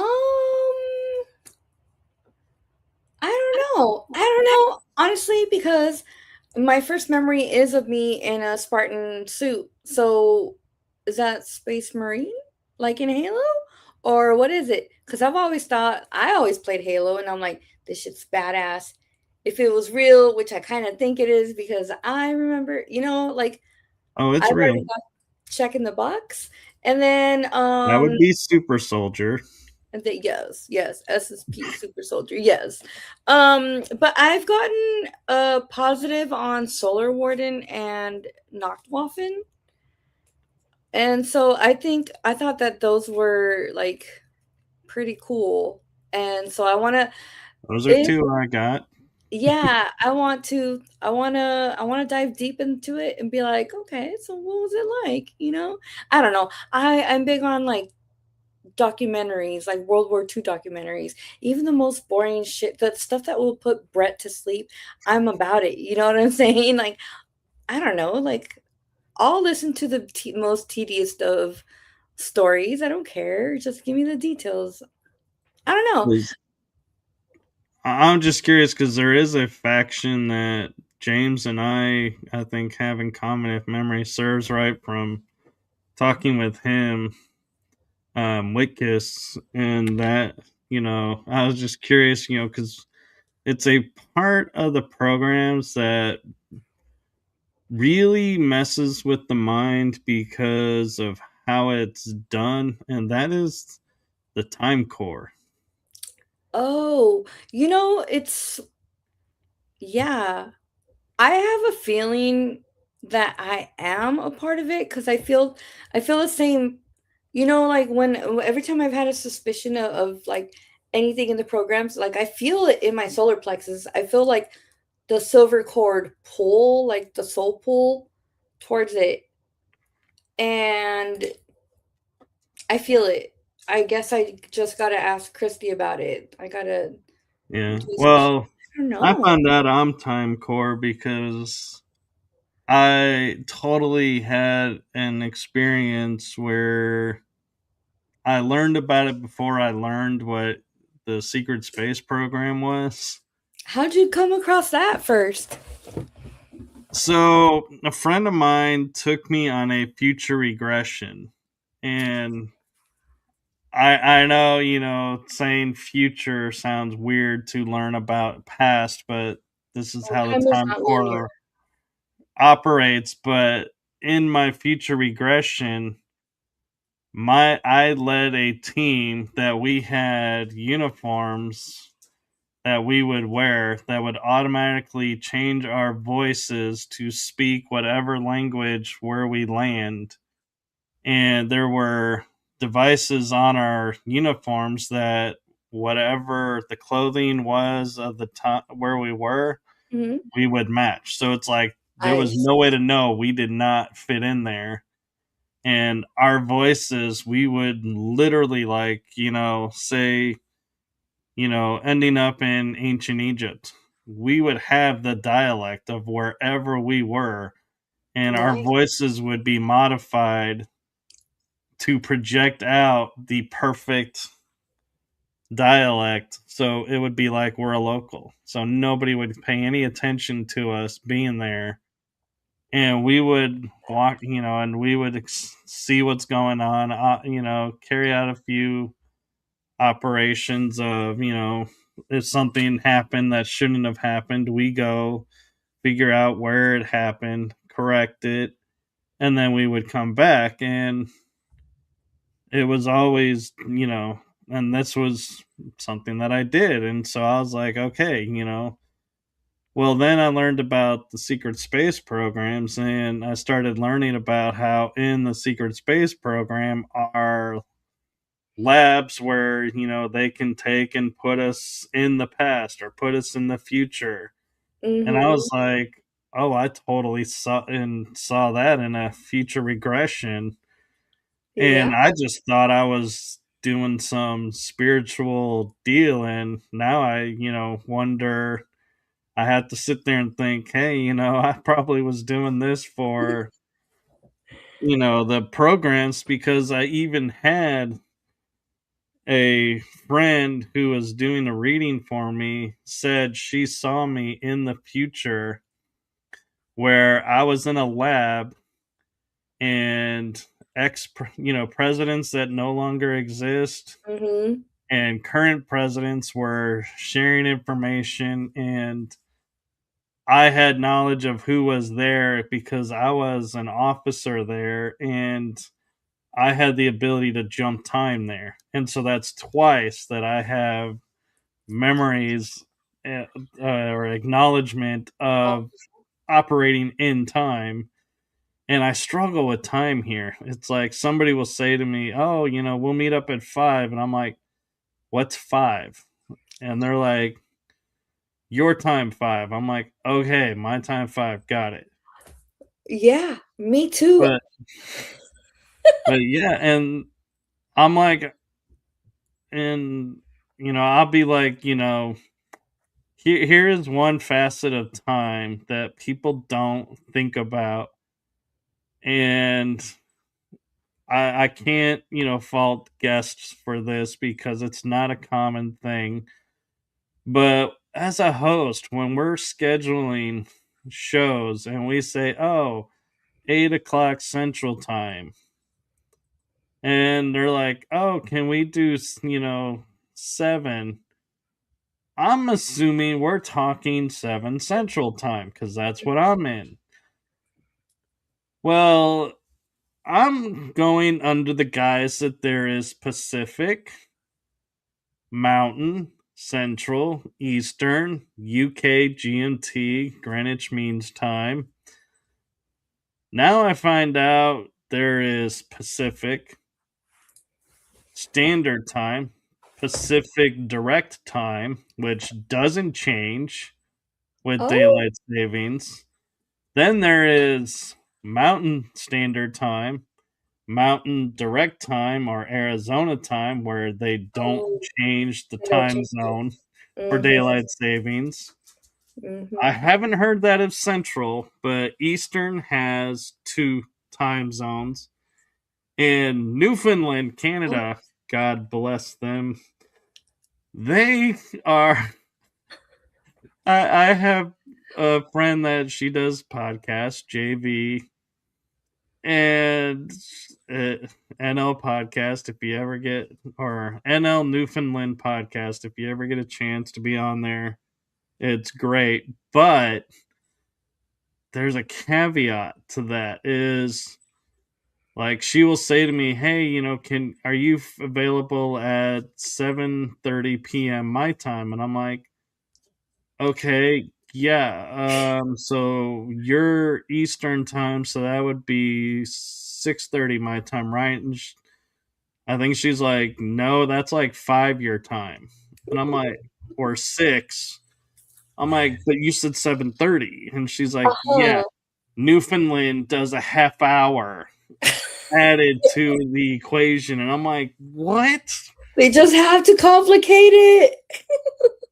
And so then I'm like, "Yeah." And then, like, there are parts of Australia that don't do the time zones. Japan doesn't do time Oh, daylight savings. And I'm like, okay, in all seriousness, as a globe, can we or can we not sit down and be like, this is now going to be standard time yes. and it's never going to change in the seasons now. 6 is 6, no Mhm. matter where you are. Yeah. 6 o'clock in Texas will be 5 o'clock in, New Arizona. Mexico, Yeah. and 4 o'clock in California. Mhm. We don't need to be going, well, Arizona, we're actually in the 4 o'clock part, not the 5 o'clock. I'm like, we need It's such a clear lines where yes.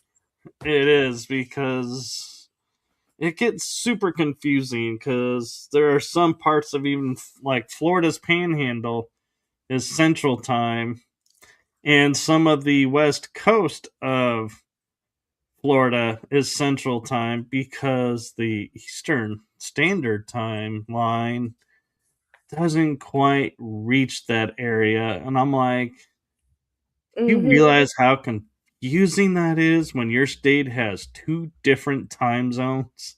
Yeah. Yeah. I really honestly feel like if we're going to keep these daylight savings time zones or these time zones, it ought to be done by state. So, I like, feel like they should get rid of it for sure. It's a pain in the ass and every 6 months. there's got to be a simpler way. And I'm like, Alaska, Washington, Oregon, California, you know, maybe, we can Nevada. do Arizona, Mhm. Montana, Idaho, Nevada, because those are the border states there. Mhm. Yeah, you're the Pacific time zone. Yep. No matter where you are in that state, you're Pacific. Pacific. Yep. Then Central Time be the Central States, the It makes Midwest. sense. The Eastern Time Zone, Mhm. is the states on the East Coast. The, Exactly. the problem then comes in, you have the states between the Midwest and the coasts. So I'm like, and hear me out. I was talking about how confusing the time zones are. What if we had the Western Mountain Time, Eastern Mountain Time, That makes sense. to where that's the regions where those time zones are, and everybody follows it. And if it reaches up into Canada, that's up to Yeah. Canada if they want to follow this Yeah. and Yep. make their lives easier too. But I'm like, It would be. I it's get so just, confused too. yeah. Like Julia, I was trying to book with Julia and she's like, "How's this time?" And I'm like, "I don't fucking know." I was so confused because I didn't She's know. 6 hours ahead of us. Yeah. And so I was like, "Look, Julia, just tell me what time to show up and I will be there." But And but she here's the didn't. thing: the UK. I deal with this so much because I do a show with a friend in the UK. Cal, shout out to you with Paranormal Verses and E. We deal with, I will say, okay, we're doing a show 3 o'clock Central Time, 9 p.m.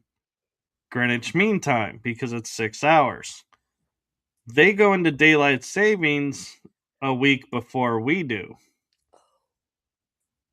And so I have to watch and make sure when scheduling in November shows going, wait, am I accounting for the time change because they change ahead of us? Mhm. But here's the fun fact. Y'all are going to love this. We come out of daylight savings 3 weeks before Britain does.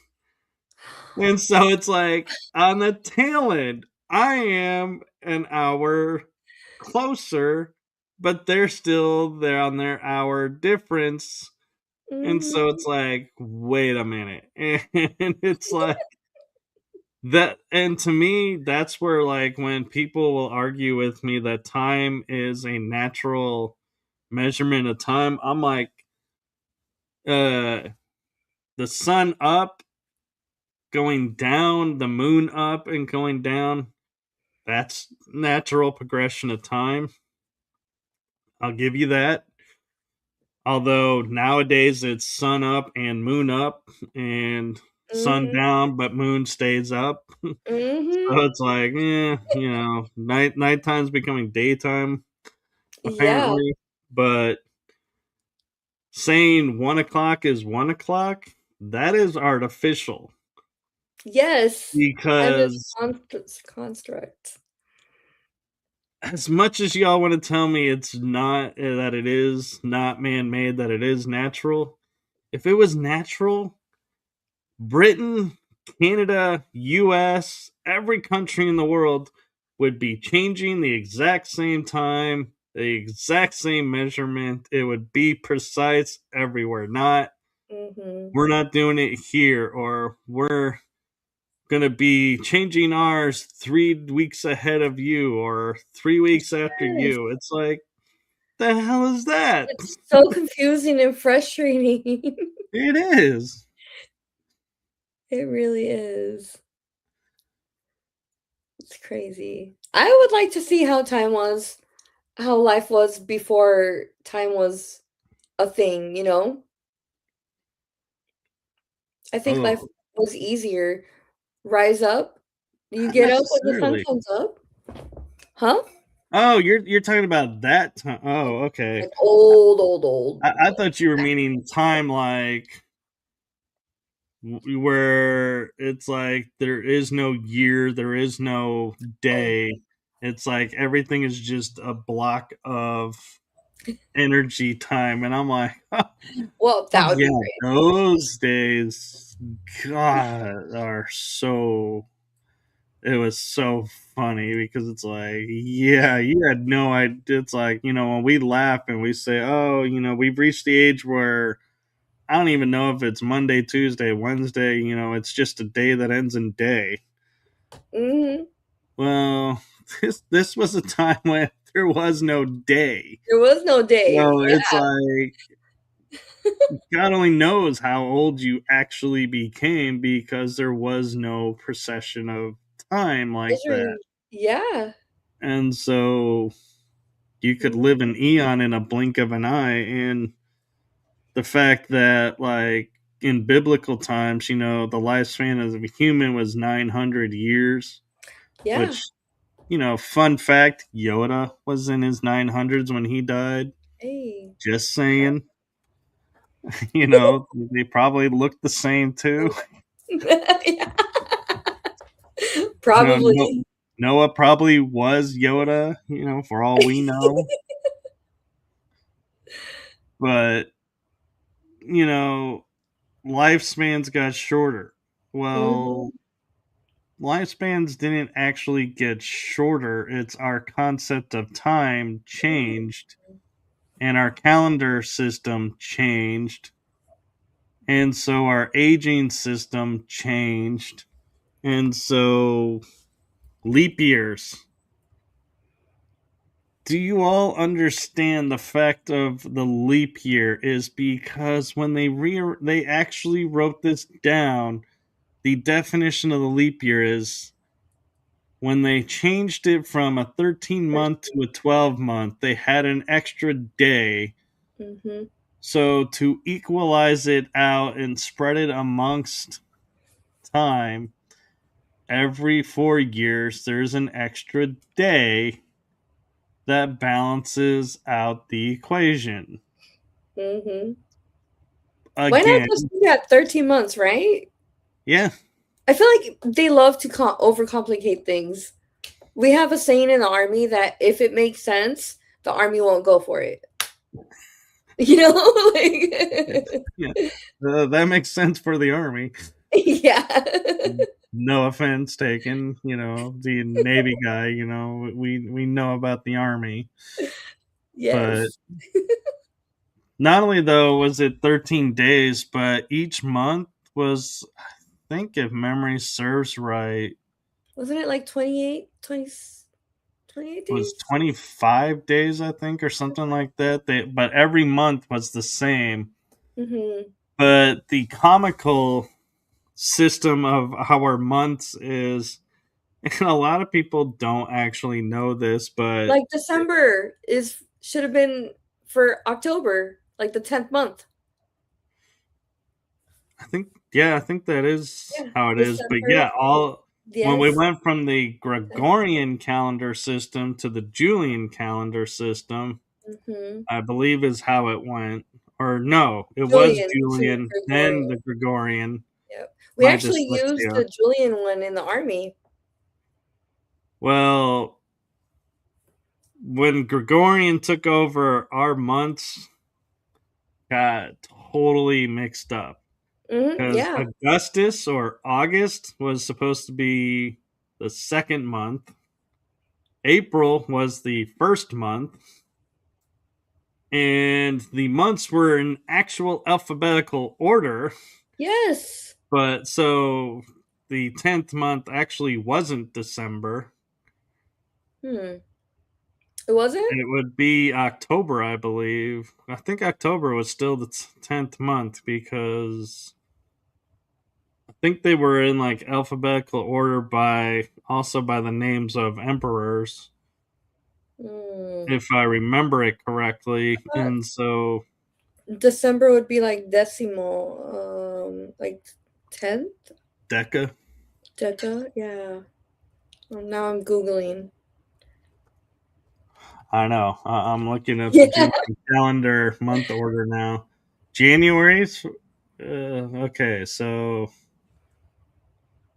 that's weird. It says the Julian Gregorian calendar share the same 12-month order. That's not That's not true. exactly true. That can't be true. They No. they changed it. So I'm gonna look up. Hmm. Okay, what were the original 10 months of the year? And a year was only 304 days. This was the Roman calendar. Yep. And that is even more confusing to look at. It is. Well, It what's funny does. is so in Rome, the first month was Martius, which is Mm-hmm. March, Yep. named for the god of war, Aprilis for April, Maius for May, Junius for June, Junius, Junia. Quintilius for July, Sextilis for August, and then it's September, October, November, December. That's so weird. But it's, yeah, I mean, the calendars have all been altered. The calendars, the clock, the time zones. That's crazy. It is. And the lunar was a 13th month because there was 12.36 lunar cycles in a single year, so 13 months tracked those cycles. Makes sense. um why did we switch from 13 to 12? And it says the Babylonians and Egyptians found 12 to be more convenient in mathematics. Mm, I somehow don't think so. I don't think so either. Sounds like fluff. I think someone was like, let's Oh, see how far I can push this. here's something interesting that AI just found out. So I don't know if this is a true reality or not, but it said, did February 31st ever exist? And it says February 31st or 31 February does not exist in the Julian calendar or Gregorian calendar. However, it is used on gravestones when the date is never really known. Oh, It's also used with February 32nd and 33rd for weather data for weather data, that's why. because of the wind cycles and Mm, the seasonal, the seasons have their own system. So, yeah, so interesting. there you go. There's a little extra tangent Oh, knowledge for y'all that what is this, the calendar of Numa. What is the calendar of Numa? I never heard of that calendar. I Let's don't know. I've see. never heard of that. Is that from an ancient civilization as Rome. well? Rome. Okay. It's supposed to be the calendar that was in existence before the Julian calendar. Oh my. And I'm looking to see. Uh, oh, it's a little article, but it's hard to read what they were saying. But it was a cycle of named festivals that persevered in capital letters in the Roman calendars, and it formed the basis for the study of the Roman religion ever since Mommsen published his edition of the Fasti in 1863, where the festivals as a whole to the period of Numa was sometime modified by the work of Wasawa and Ward Fowler, who were doing topographical evidence based on the Etruscan kings. And it's still customary to this day to them in the regal period and to assume they had already at that time been assigned to fixed days of the month. The cycle has therefore been interpreted as Sil 1, and it just gives different deals. It's like, not really answering that. I love when websites, will tell you, hey, we have this answer for you, and then you read it and they're like, I have no We answer. actually don't. I'm like, yeah, this, no. Yep. Yep. But, yeah, and so going back, to like SSP, being super soldier or being, space, jockey or, pilot or, Mhm. there's all kinds of roles that we play, Yeah. and it is play. Yep. But is there, any shows like we talked about Halo being, memory to these programs? Is there any other shows that you've come across that you're like, oh my god, this is totally SSP? Stargate off the bat for sure. Uh I grew up watching Star Trek and Star Wars, but as much as I like Star Wars, I like Star Trek more, and I feel like Mhm. I vibe with that. I align more with that. Um yeah, and oh, remember, okay, did you ever watch, I think it was 13 Monkeys or 12 Monkeys? It was a show, it ran for like 3 seasons. This guy goes on a trip chair and he time travels through it. No, but I know there is a movie, 12 Monkeys. Yeah, with Brad Pitt. I think it was like 12 Monkeys or 13 Monkeys. It was on Um, like 5 years ago, I think. That one tripped me there out a is a lot. TV show, 12 Monkeys. Yeah, it's a TV show. I'm This looking to guy time see. travels to fix things. Oh, okay. It was in 2015 to 2018. Mhm.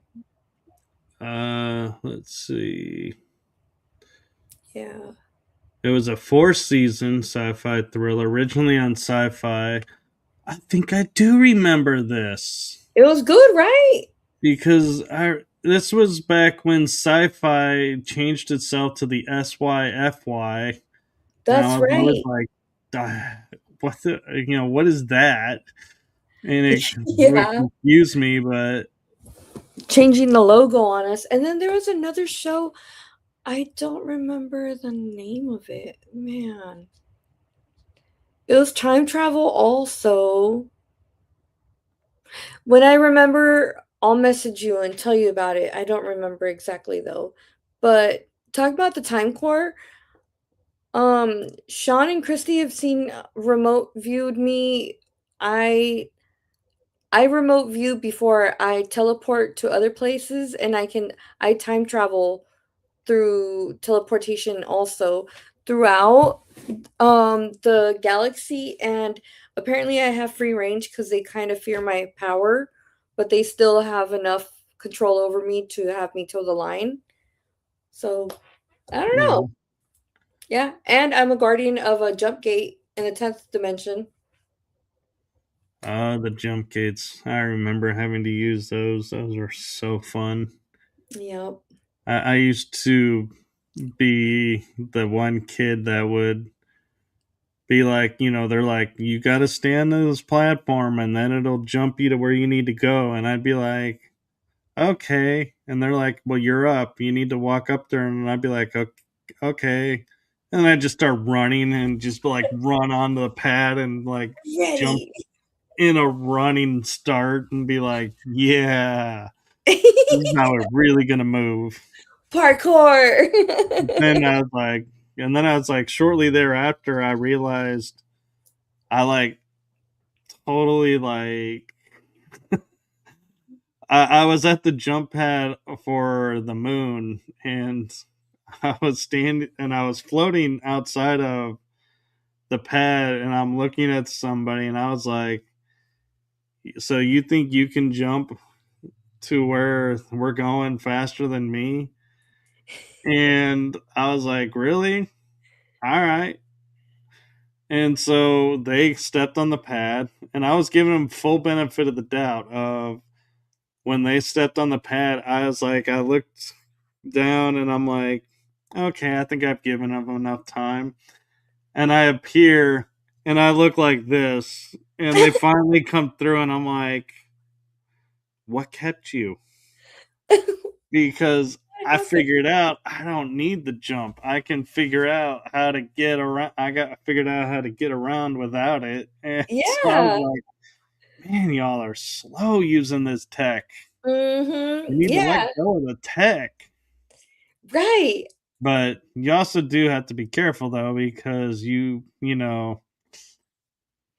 I have seen it's rare, but I have seen where people will like think themselves somewhere, but they're not like totally focused on where, Mhm. and will manifest themselves inside structures Oof. or a part Ye of nature and the place. And it's like, yep, you're going back to the drawing board.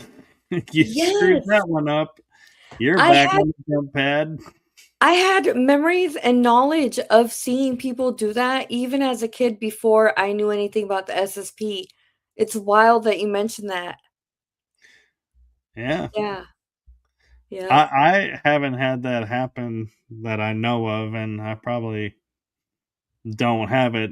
That I it probably never happened for me, but Yeah. I don't know if it and happened for me, but I it's remember it happening to others for sure. and just FYI, when we say it didn't happen for us, we're not saying because we were better than No. somebody else or operating at a different level. It's just we have a more acute awareness that we utilized. And so, yes, Yep. jumping to like a planet, landing on the surface of the planet, not halfway in the ground of that planet, is something you can totally Yep. visualize and not have to calculate. Where if you're one of those that needs to like use the jump pads, yeah, you better stick with those because they calculate it for you. Yeah, till you master it. And it's like I tell my younger cousins, and my friends, I used to tell my soldiers, you can't compare your path to others because you don't know the journeys that others have taken to get to where they are. And so don't think you're you're not as good as like or you're not to the same standard or don't think other people are better than you. We're all the same, but we've all taken different journeys to get to the path that we're at the moment, Right. you know? I don't think I'm And better than anyone. I see everybody as my equal, so and the other thing is, so I get how cool it sounds to say, yeah, I operate in space or I have been on different worlds and doing peace talks or fighting battles or, mhm. skirmishes or, creating worlds. All of that sounds really cool and everything. But as cool and everything as that sounds, if you have not actual knowledge of it, don't claim it because we know real quick who does and who doesn't have knowledge of it. And I used to, talking about a TV show, one of my favorite shows that wasn't really sci-fi related, but was like my favorite I watched growing up. That was The Highlander. I love the Highlander. And the fact that they could sense each other around, I was like, damn, we need that, we Yes. need that skill with, the SSP and everything, Find the needle in the sensing, haystack. Yeah. each other. And then it's like, and some people have told me we do have that ability. And, and I look at, well, do we? And then I'm like, well, like you and I cross paths. What are Mhm. the odds? Mhm. Julia being in the UK crossing paths with us over here in the US, Mhm. what are the odds? Yep.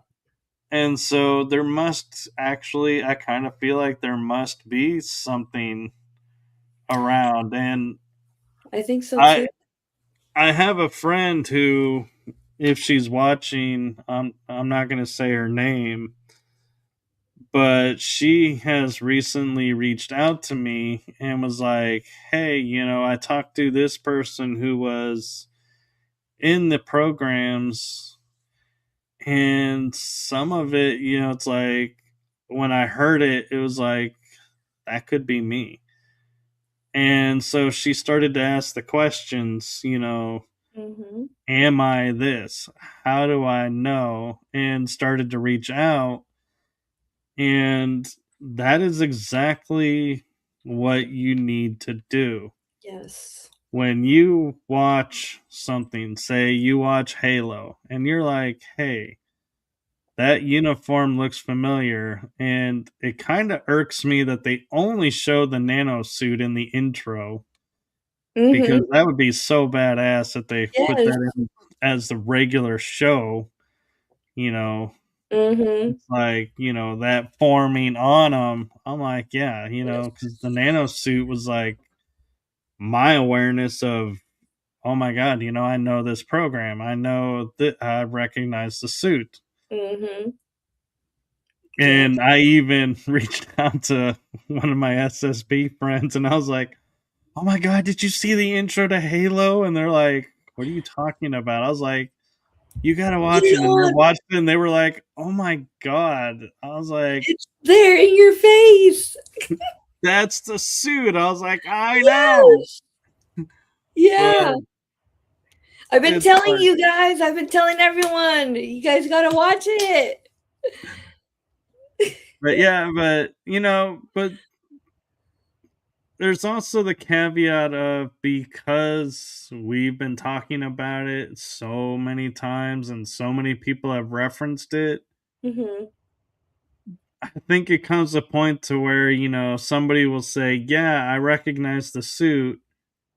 And some people are automatically like, "Oh yeah, we used it here, here, here, and this ways." And they're like, "Yeah, but they really didn't."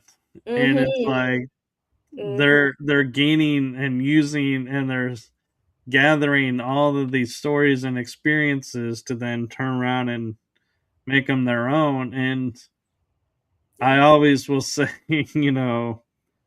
there's no glory, there's no medals, there's no pension, there's no accolades. We don't go into a restaurant and, I know Way this is better in going the to sound day. kind of cold, where we walk into a restaurant, no one's going to offer us free coffee or anything, No one's gonna buy your lunch. but the people who actually serve, they deserve that accolade, and they deserve that, recognition. And the true people that are in all of this don't do it for those accolades. It's like the soldiers who really persevere in the military system aren't the ones that are in it for themselves. They're in it for the person next to them, keeping them safe and keeping those their families safe and those around them. And they're constantly, making decisions of, yes, I'm, in this building taking fire, and if I step outside, yeah, I could probably drop 3 or 4 of them before I fall. Mhm. But who's going to take care of my kids then? And so you stay in the building. Yep. until you have no choice. Like you're running out of ammo. You need to create an Sacrifice. opening. You'll make that sacrifice Mm-hmm. for the greater good. Yep. And the ones who are in it for themselves, they'll find action and they will do, as I like to affectionately call the quote unquote dumbass stupid move, and they'll be dropped. And That's the team has to go and grab their butt and pull him back, and hopefully he learns his lesson or she learns her lesson. mm-hmm. Equal opportunity, but Right. you know, Yeah. I can't wait for there's songs. these programs to actually be disclosed because it would be nice to see like everybody recognized and have some type of like pension or something to take care of them. Like you have people like Penny Bradley, you have people like Julia, her ankle's messed up. Like the stuff that we do on the programs, it really does reflect on our bodies too, you know? Um, Yeah, but so my thoughts on that is the programs will most likely become public knowledge. The rosters, not so much, no, because let's be honest. This is a clandestine project. yep, There's gonna be like little to no paper trail, and for sure. so that's where, to me, it's like when people will say, "Where's your proof you were a part of this?" I'm like, really? Where's your proof? It's like, Right. Well, like I it's, like what I think Drago Reed says it best is remote view me. I ain't fucking scared. I'm not scared. Remote view me.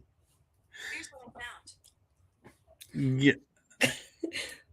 We just found Drago Reed's Oh, SSP experiences. That's funny. You know, yeah. like there's And no paper trail. What are you talking about?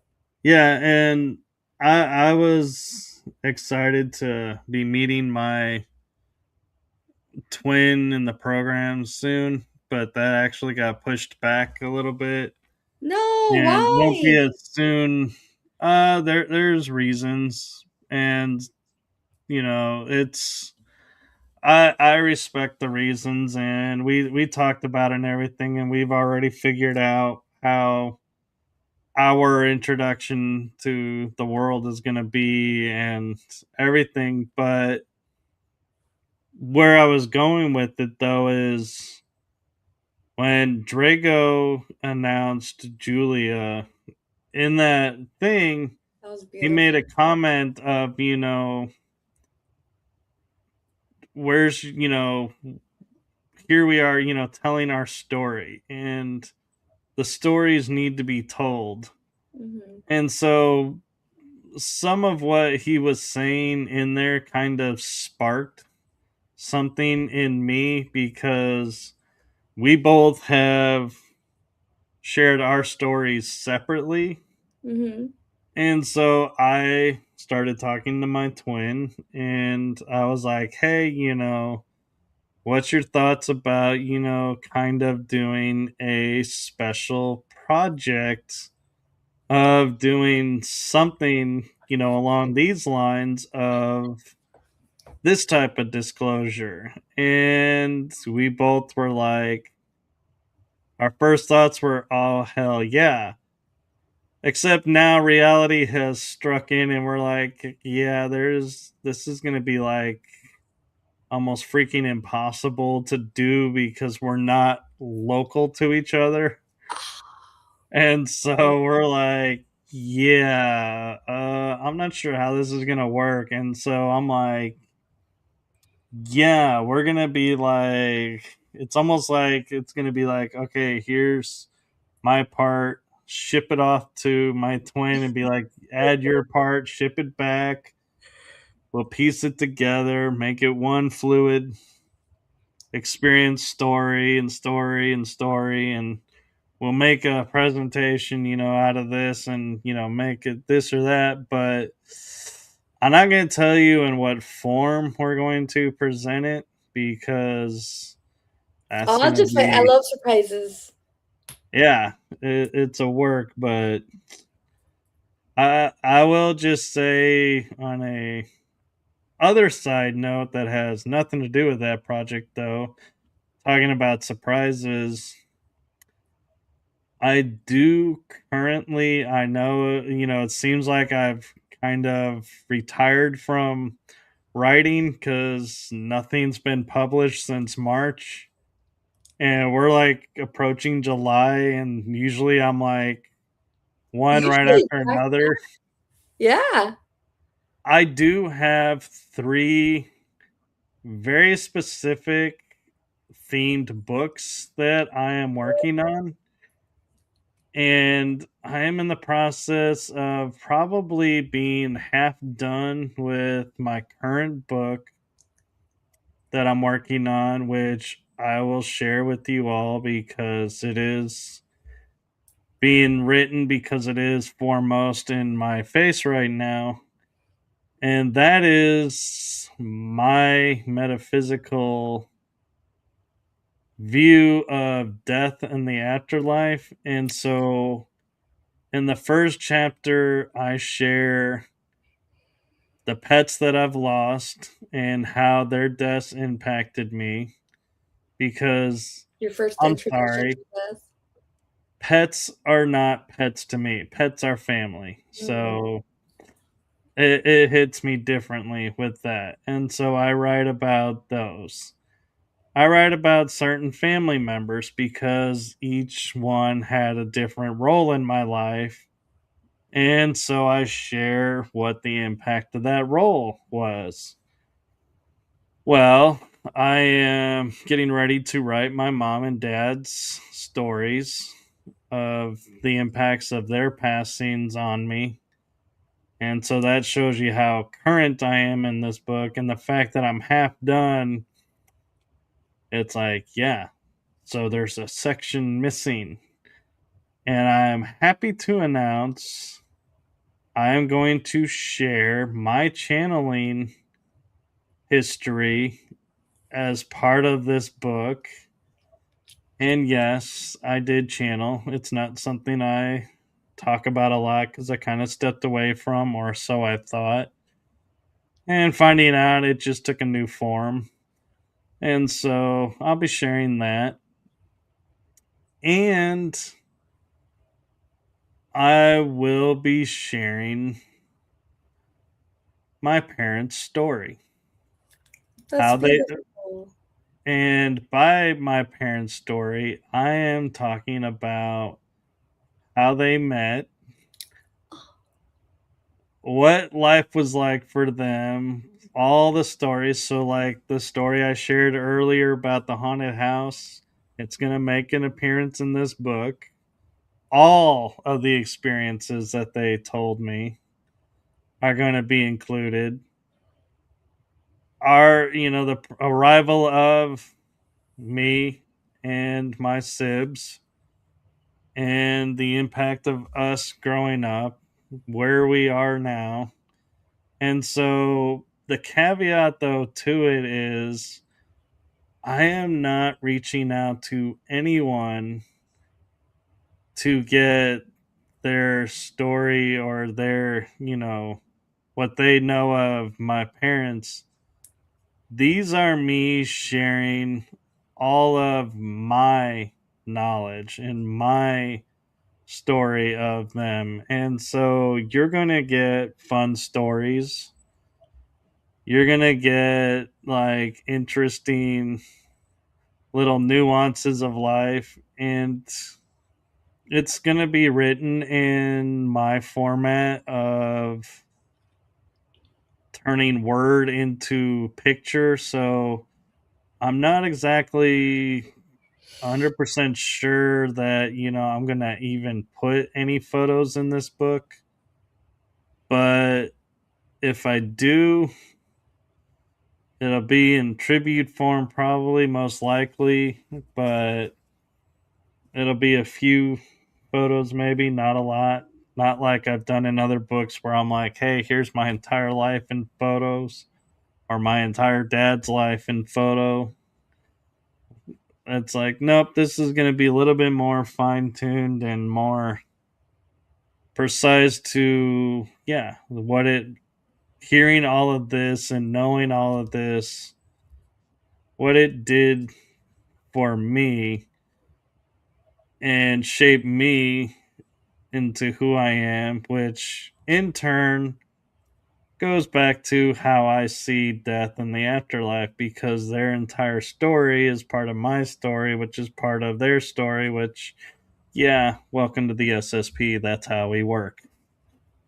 Stories become stories, and the linear method of telling that story makes no sense because we don't operate in that sense. No, no. I So look yeah, forward to that. so I'm hoping to find time to start picking up and writing again. And I kind of mentioned this too because something guided me to look at Amazon today, and I found that I actually sold 2 books this month, or 2 or 3 books, maybe 3 books. And I thank you for that. And I also noticed 3 books were viewed for free. And I'm kind of like, Hmm. hey, thank you for reading the book. And I'm just, in the back of my mind, I'm kind of curious how you got it free. Yeah, that's interesting. And, because I'm like, I didn't know that was an option. The only thing I'm thinking of is like if somebody's in the Kindle Unlimited program, Oh, if the book has been put in that, I'm like, oh yeah, you're paying a monthly fee to read the book, and so I'm kind of curious if that, you're spending more money to read the book for free, or is there really savings in doing that? But it was a nice surprise to see that some of the books have sold, and it was like, and it was it wasn't like book one, two, three. It was like different random books, and I was like, I love that because that was my intention. Was you read the variation of my story that you're interested in, and you can skip the rest. yeah.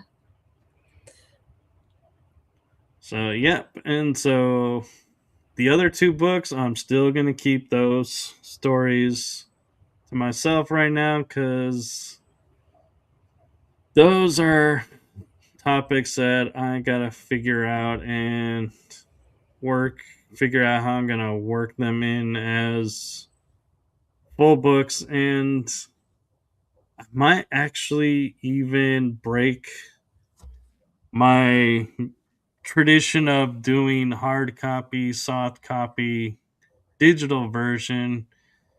And those 2 books, I might just do soft copy and Kindle and not do the hard copy because the subject matters. I might just make them standalone, no addition, no anything added.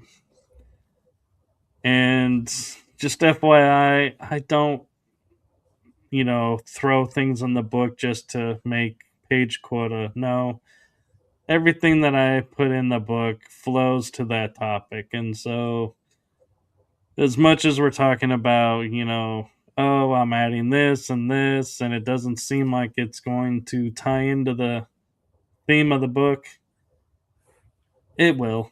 It Just will. wait. Mhm. Yep. Yeah. So, where can people, so you're on YouTube. So, what can people find on your YouTube? You can find my 2 sessions with Christy Campbell. I have, I don't know, Julia Anchor Havens, my interview with her, my one interview with Rob from Typical Skeptic, and I have the channeling through art with Mia Starfire. I have it in my email. I just have to upload it. So it should be on my channel soon because it was a really good session also. But and then I'm gonna upload this afterwards too. So Very cool. yeah, And I so, just started, but I had my first premiere like 2 weeks ago, I think. congratulations. Thank you. I follow you on my 2 YouTube accounts too. Yeah, I have 4, so yeah, Oh, it's nice. I'm one of those that it's like people love because it's like you send me a follow request and and I look at who it comes from, and so if I see it before it's like it's buried and like or hidden away from me because I get so many notifications Uh-huh. that if I see like, oh, this person subscribed, I will click and I will go and I will look at what's there. And 9 times out of 10, I will follow back. But if I go there and I'm like, I'm sorry, you got what on your channel? You are talking about what? None of this makes any sense, or I don't understand, your, your theme of what is on your channel is like completely opposite of what's on my channels.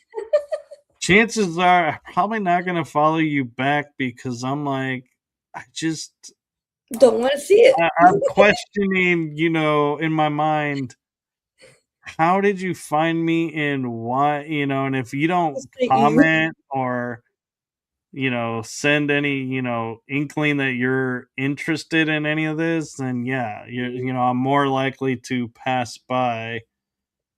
But if I see, comments and I try to, respond as quickly as I can, but I don't always get notified. So I get random checks now where I go into the YouTube channels, especially now that I got my energy that surrounds us channel back under my authority, that I'm like, oh, now I can stay current and I try to, respond quicker to comments and check them all and keep the channels active and Hey, that's yeah. good. Yeah, So it's a lot of work, but it's, labor of love. absolutely. And so, thank you for coming on. And I know we were talking about it for a while, and it was like, yeah, figuring out when and what we were going to talk about and how it was Yeah, going to work, and waiting for what's school to what. finish. Yeah. Yep. Yeah. Well, thank you for having me over. It was a great Yeah. talk. It's always great talking to you on the phone, FaceTime, whatever. Oh Here, yeah. I appreciate it. Yeah, and you know, I say this a lot, but this, is one of those rare moments where it's like it really is you got to follow Tiffany and my channels because we appear all over the place and you never know when our paths are going to cross. We don't always know when our paths are going to cross. Mhm. And we talk offline just like we were tonight, talking about things. And so, yeah, Yep. it's it's it's one of those, rare things where you find someone that you can talk to about things that understands kind of what you're going through because even though, both of us have SSP backgrounds, doesn't necessarily guarantee we're going to be able to relate to everything and bring, awareness and understanding to everything. But it does help to have a basis of knowing that, anything that Tiffany brings up to me or I bring up to her, we're not going to look at each other and go, yeah, right. And be like, oh, and then write, oh, so that's this, and this. It's like we're gonna actually see the topic and be like, I gotta think about this. Yeah, Yeah, rabbit hold hole. on. I yeah.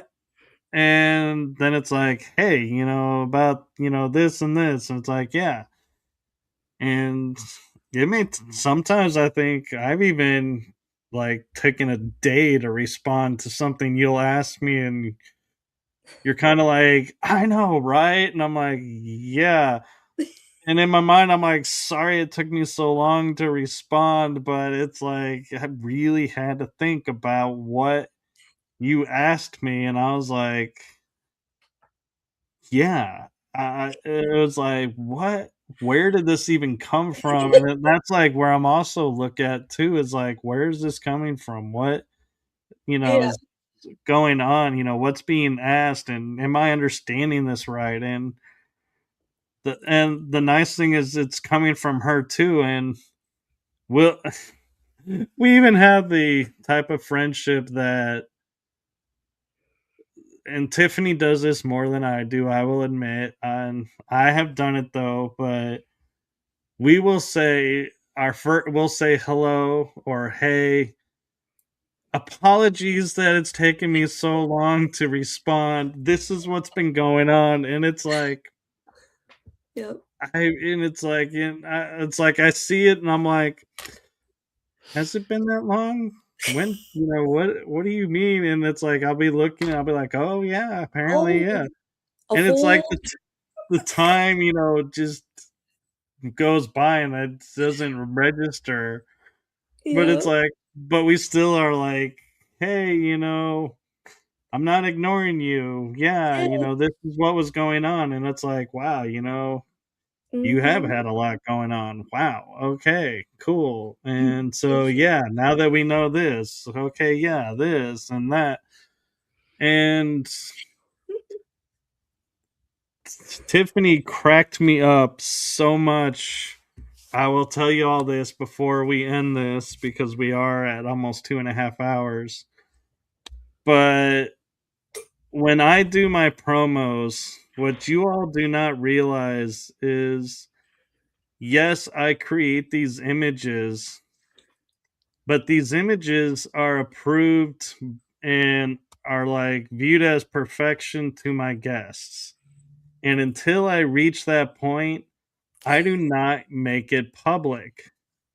And I don't generate links for the shows. That's why some of them will come in later than others if you follow the YouTube, side of it.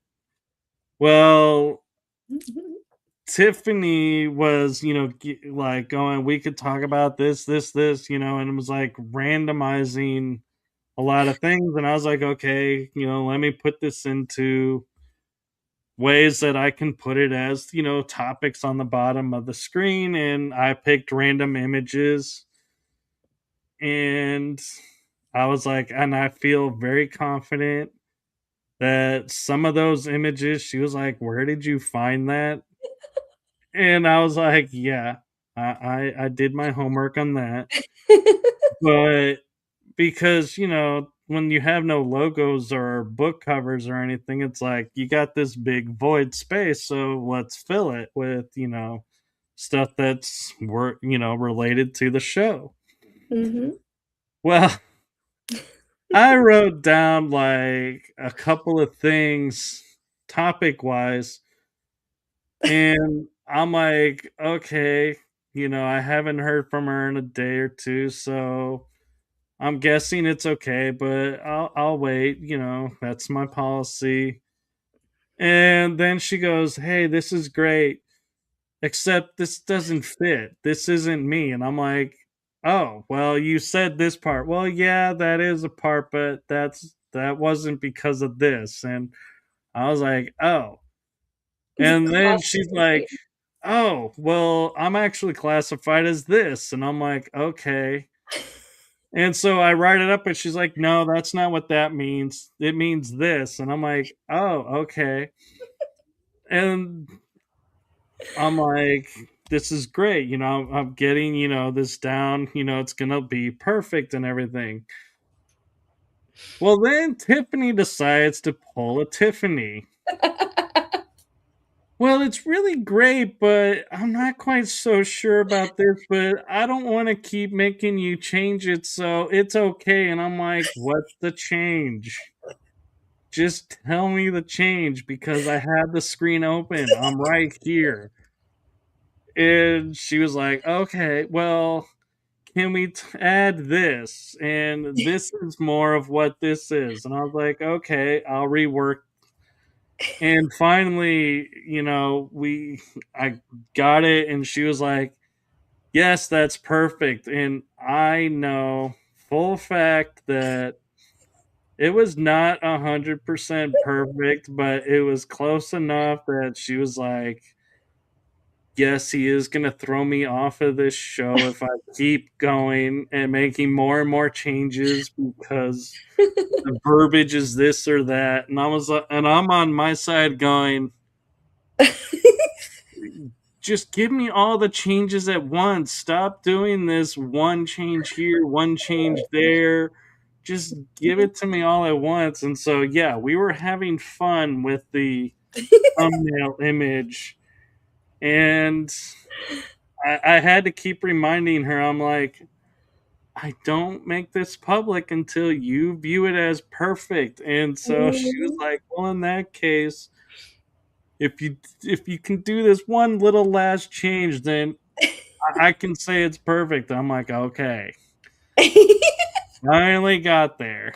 I think we went back and forth like 7 or 8 times. He did. Yeah. And I'm sitting there and I'm like calm as can be, making the changes. And she's like, "I know you're hating me right now." I'm like, "Why? You're the Why am patron I saint hating of you?" And patience. yeah, and she's like, "Well, I know this is irritating you that I keep changing this." And I'm like, "No.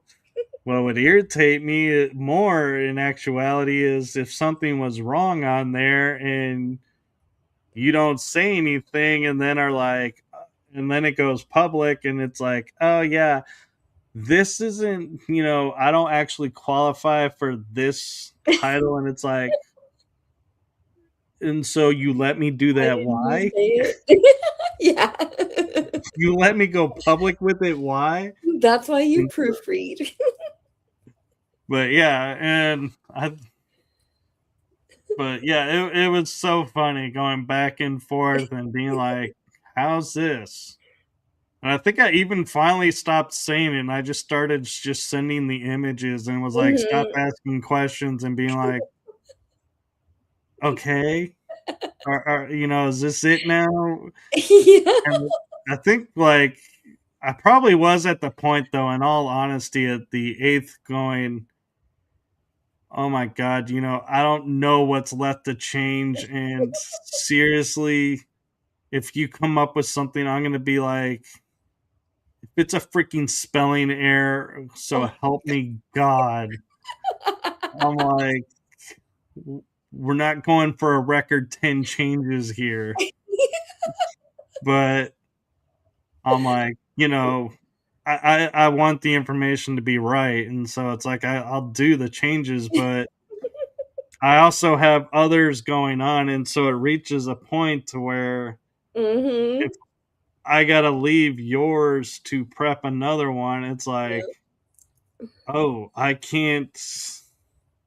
I can't Once change it. I change Yeah. it, it's like I really can't go in and quickly make the change. I gotta rewrite the whole thing. Mhm. And the funny thing is, I have the calendar on my website now that has all the episodes.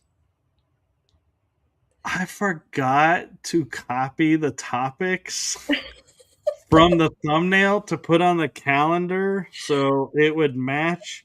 Oh And no. I had started doing two, and I was like two thumbnails ahead, and I was like, I went and clicked, and I was like, and so I had the image open, and I hand typed on my calendar the thumbnail topics to the topics on the calendar so they would match.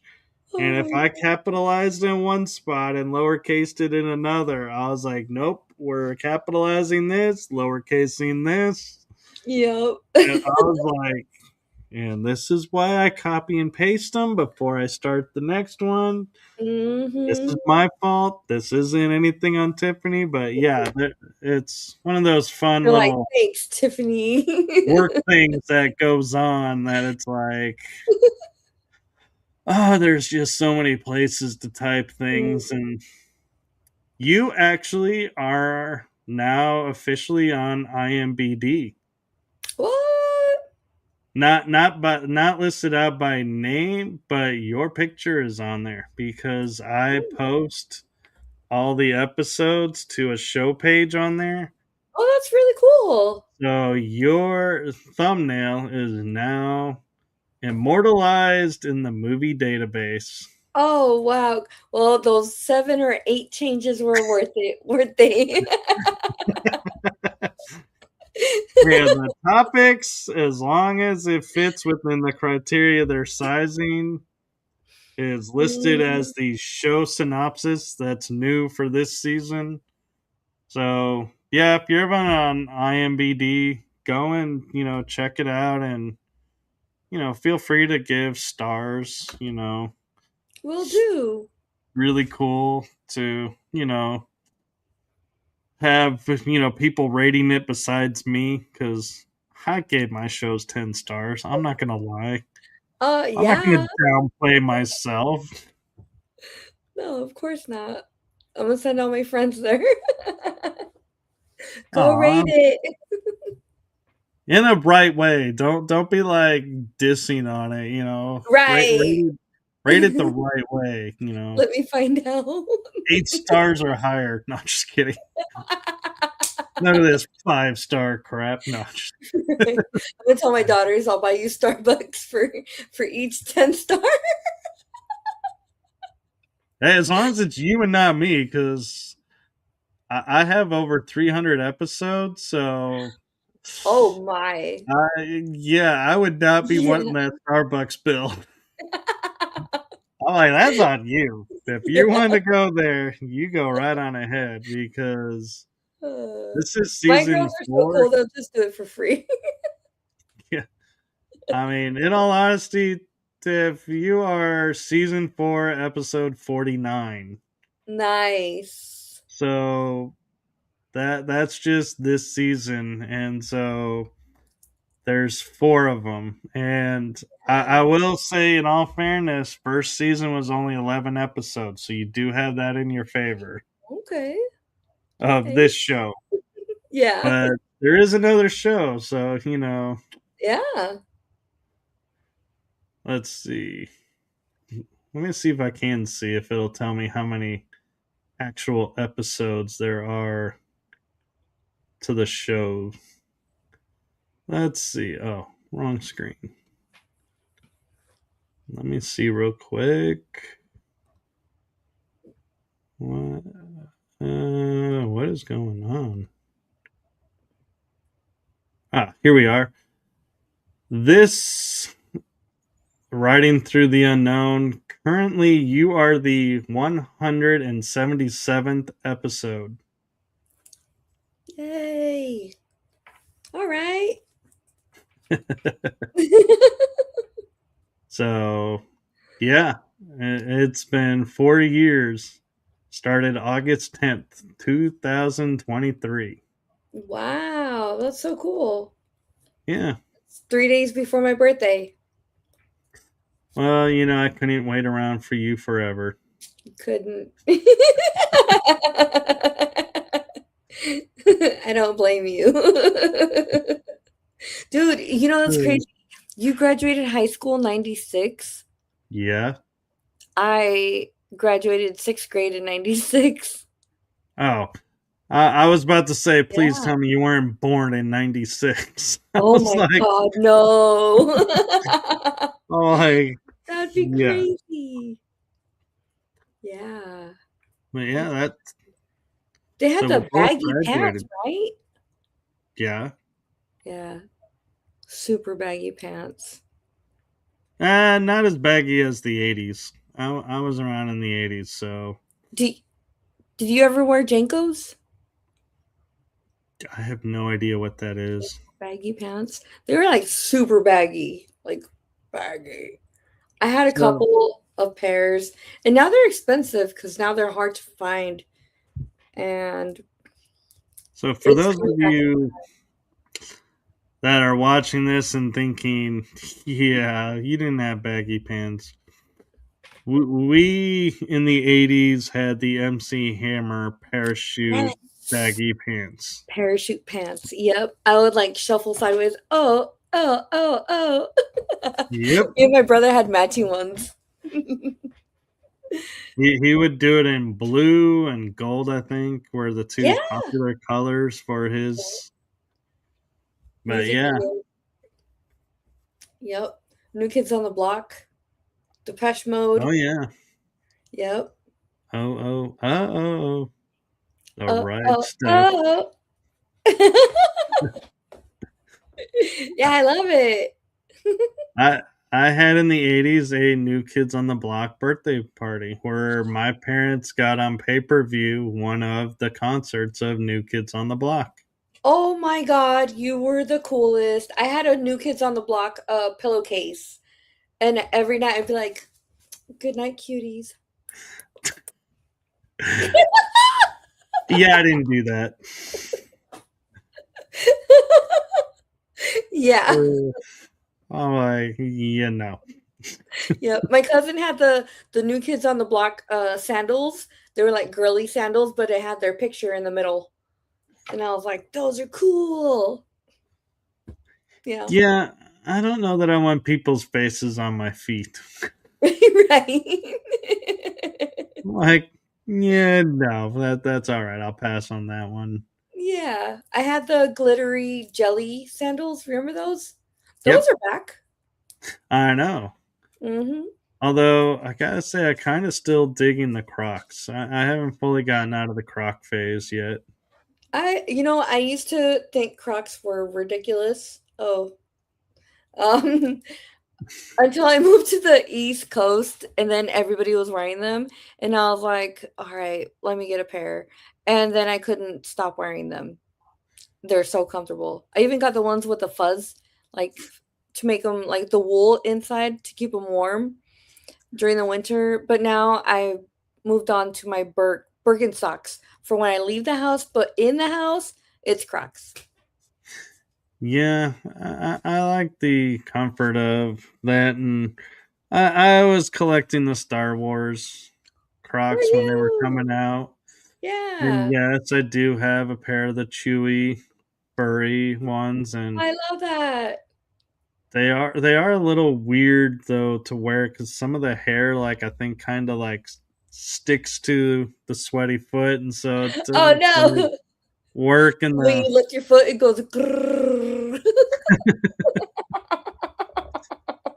But yeah, I did the Crocs thing, and it, is some of them were more comfortable, but others, but I would Mhm. wear them because of the design that was on them, and I even had a pair that were like galactic looking. Oh yeah. Yes. They were like purple and blue Yep. galactic. Yeah. Yep. Mine are all black, and then I got some hot pink ones. Yeah, and Gray. right, and somehow I got stuck on wearing the patriotic ones, and so I have them with Yes. the stars and the stripes, and I'm like, yeah, and I'm kind of like, yeah, I wear them around. I have them stationed to where if I go out one door, I wear this pair. If Yep. I go out a different door, I wear this pair, and my back door is a pair of Star Wars Crocs. So if I Nice. go in the back, I got those, and so yeah, but That's really cool. yeah, Speaking of but backyard, I gotta send you a picture of my pumpkins. you got your pumpkins out already?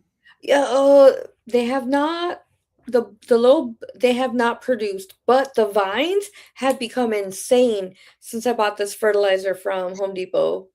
Like they have Uh-huh. doubled in size. So And yeah, fun fact for you, just in case you weren't aware, mhm. cucumbers, pumpkins, and I think there was one other vegetable. You said beans, right?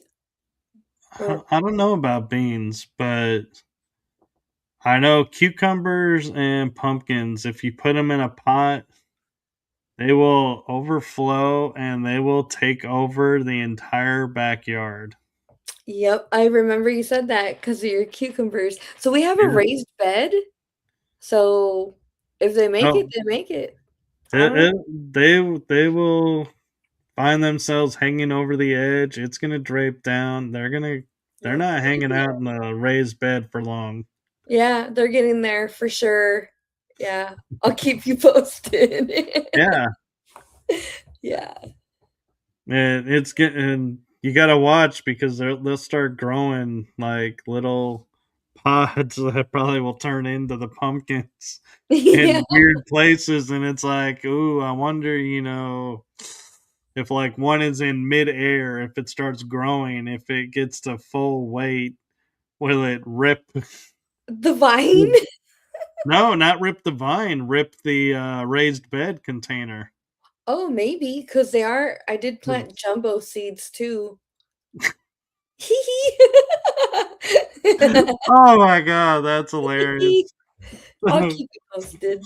You got the jumbo pumpkins coming in. Oh, Yeah, that's gonna be the seeds great were to watch. literally this big when I put them in. I was like, "Well, there we go." Oh wow, yeah. Yeah. I can't wait to see how much of your backyard is walkable. Ooh, for real. Brett's gonna be so pissed. That and what's gonna be funny is that they start growing up the fence and over into other people's yards. Exactly, into the farm behind us and the neighbors' yards, yeah.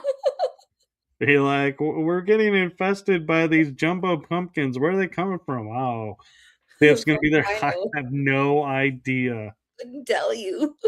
I'm like, I don't know. They came across our raised bed too, and they're spraying across from our house too. We don't know where they originated from. Ah, that'd Mm. be fun. Good times. Oh yeah. Yeah. All right. Well, it is great talking to you, and I gotta call this one because it is getting close to midnight, and Yes, sir. got early morning tomorrow. Got stuff to wake up for, and yeah, Yep. Same here. I'm I worked out at home today, but I gotta make it to the gym tomorrow, so yeah. I'm not going to the gym until Wednesday, oh yeah, that's right, right Wednesday. before showtime. I'll be back. Ooh, that's right. So yeah, and I gotta figure. I think I'm supposed to be working arms too, and so that'll be interesting. Oh, very nice. Okay. But oh yeah, tomorrow's an early show for me, so yeah, I'll be able to chill at night. Cool. I'll watch. I will watch. I know I was missing in action all last week, but that's because Brett was he had a week off, so family time. Yeah, I'm back. well, cool. And so yeah, so stop by anytime, and I will try and stop by and check out when if you're ever live, what's going on, and chime in and be like, "Hey," Yeah. and I would love that. you know, it'd be really funny to do with some of the people in the SSP community. Huh. Bring back from I don't. You might be too young to remember this, but when Scream came out, it was with the phone call, phones were Lava. coming out. Yeah, the what's that? Lava. Like, dude, like periodic Ghostface. Yes. people on the SSP and just film it and just be like people just randomly pop it up on on screen on a live and be like, "What's that?" I would love that. We totally should coordinate. But yeah, I tried to bring somebody on a live feed on YouTube and it didn't work for my channel, and so I don't know how to do it. And apparently like only certain people can bring my profile on to a Facebook live, so I don't know how it Oh, would work. I don't know. I've never tried, and I only did my first premiere last 2 weeks ago, maybe. I don't know. But if I figure it out, I'll tell you. Yeah, well, we'll have to figure that out, and Yep. it would be funny just to like just just get random people and just Just do pop it and be in. like, That's it." And then once they're like, they come in and they do it, and then they pop off, and it's like, Yes. that's it, just a what's up, That'd be so SMT cool. style, and just see, who'd be like willing to like do it and be like, and how many people would be like, no, like it's Well, okay, it would be fun. Count me in. yeah. I think Wizard Wickes would be down.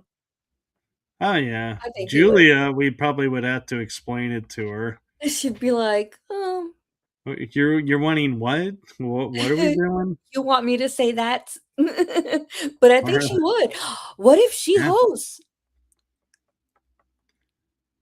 Well, we could host it like a show, but we would have But I do to want to hear her say it with her accent. say the well, saying it, yeah, but we would also have to coordinate, bringing people up on screen, and Hmm. we're limited on how many people can be backstage at a time too. So we would have to figure out how to get a green room for that, because depending on how many people wanted to partake, Hmm. and figure out, are we just recording this just for, you know, some fun, and we're just, popping in saying what's up and popping off, and you're like, that's it, you're done for the night. We could do it for fun, but it would be nice to air it. I know Christy Campbell would be so down to Oh yeah. be like, And yeah, Patty Paparazzi yes, might Patty, love it. definitely. Sean, I can see Sean doing it. I don't know. Sean's kind of getting into doing his thing with his digs and everything, and so I'm not so Yeah, sure he's really, into the programs anymore, but that's okay. I still think Drago might be just fun for to the have oh try it. Jago for sure. Yeah, I think Sean would do it because it would be like a fun team thing, you know? Yeah. We'll have to, pull our resources and ask who we know and be like, hey, are you down? Yeah. And figure out a time we can do it and just be like, yeah. Yep. And it's just a video of just momentary fun. Quick Poppins. Yeah. You know, I have to give major props to Julia because that woman is more dedicated than me per se into like streaming because she will wake up at 3 in the morning to do a live stream with us here in the US and carry on to go about it like business. But if you get me to try to wake up at 3 in the morning, you're not gonna get me. You're gonna get Patricia, who's mean and sleepy. I've told you I'm a sleepy girl, but I get mean. Even Brett knows, do not fucking wake me unless it's worth it, Yeah. because I am mean. Like, You too? No, I'm like, you're talking about how much she streams, and I'm like, have you been? You have been missing apparently my show for a while. No, but I'm saying like because of the time difference, she has to wake up earlier, you know? Well, To okay, match our times. she. It's not necessarily always that. It's some of it too is because she's moderating so much stuff that that's the time when nobody else is running, so she can do her thing. Then she does her moderating, and then does her thing Mhm. again, and kind of goes back and forth and finds the slot for it. Yeah, and she wakes up at 5 in the morning to live stream. I love catching them, I I but have a show that I'm working with a guest, and if I was to do it live streaming, I would have to be up my time to be her evening would be 3, 4, or 5 a.m. in the morning.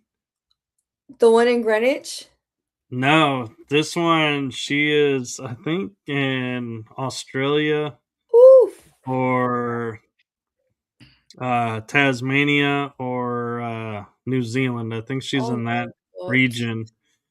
And so it's Yeah. like 15 hours difference. So when she's like, "Yeah, I can do anytime after this hour," I'm like, You're "Yeah, like that's this hour for me." you're like, "I am I sleepy." I'm like, I'm not so sure I'm so good at that morning, and it has to be a weekday, and so finding a morning where I have time to like bounce back and Yeah. from it, it's like a little challenging right now, but I am determined to make it happen. So I am going to either pre-record or make a live show at an obscene hour in Yeah. my situation. So if nobody is awake and watching, I totally understand. But I just might be on if I don't take my sleeping pill that night. I don't sleep uh, unless I'm on something. yeah, I'm trying to decide if I want to do a pre-record and use it and as an episode, in case somebody cancels, Oh, I yeah, can bump it I ahead of forgot about that. schedule or Mhm. give it a assigned time. But yeah, and Take the evening off that day, like, if something falls through, I do that would that actually. If I have a pre-recorded show airing, premiering live, I don't watch the show.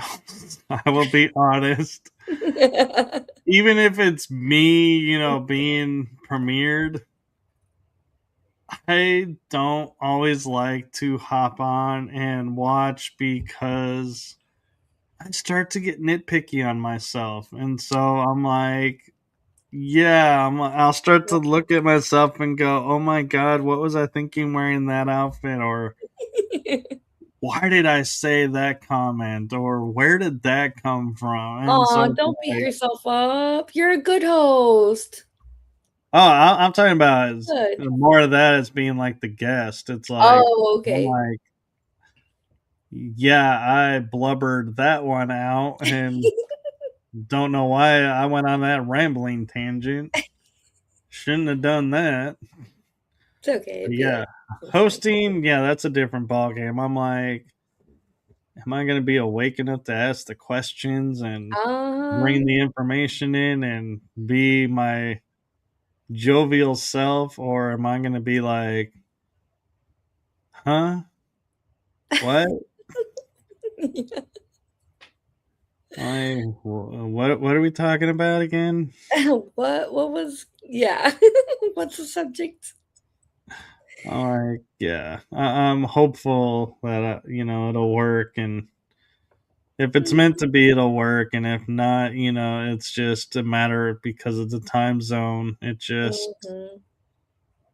isn't possible. But uh, I tend to, as a host, go the extra mile to make it happen. So Yeah, just know at some point, yeah, if you ever see, it'll probably most likely be pre-recorded, and you'll know it's pre-recorded because it'll say pre-recorded. Hmm.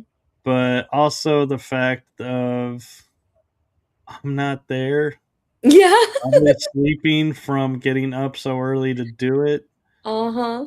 but I will show up and I will be my normal host self. I always manage to pull it off, and so when the divine time hits, it'll hit. You got this. Yep. And before we hit 3 hours, I am going to say we seriously need to call it a night because Yep. we both have things to do and we Yes, have. I do. I need to be fully functional in the morning. So do you. I just need to be functional. I don't need to be fully anything. There you go. That can come later. But I hope you have a good night. Thank you for having me on. Yes, You're and awesome, as we'll have always. to get you back on again for some future episodes too. Yes, sir. All right. And with that, I am going to say from my heart and the heart of my shows to you, thank you for what you're doing for humanity. It's seen, felt, heard, appreciated, and not only that, but thank you for your service in both factors. And with that, I'm going to say good night. Good night. Thank you for everything. Love you. Love you too. Bye. Thank you for your service too. Thank you. You're welcome. We can't fully function without you. You make a difference. Well, we could. It would just be a little more awkward, but yeah, I'll take it. Oops. Who's gonna get us out of a firefight when shit hits the fan and we're cornered? You know? Yeah. I'm good for those moments. Yeah. All Pop it in right. and be like, hi, remember me? That's right. Or, yeah, you didn't know I knew these people, huh? Search your Mm-hmm. scanners, see what you pull up about me. Yep, yep. Let's see the tears and let's see the horror. Yep, yep. Get your data pads out. And now you die. Oh, yeah.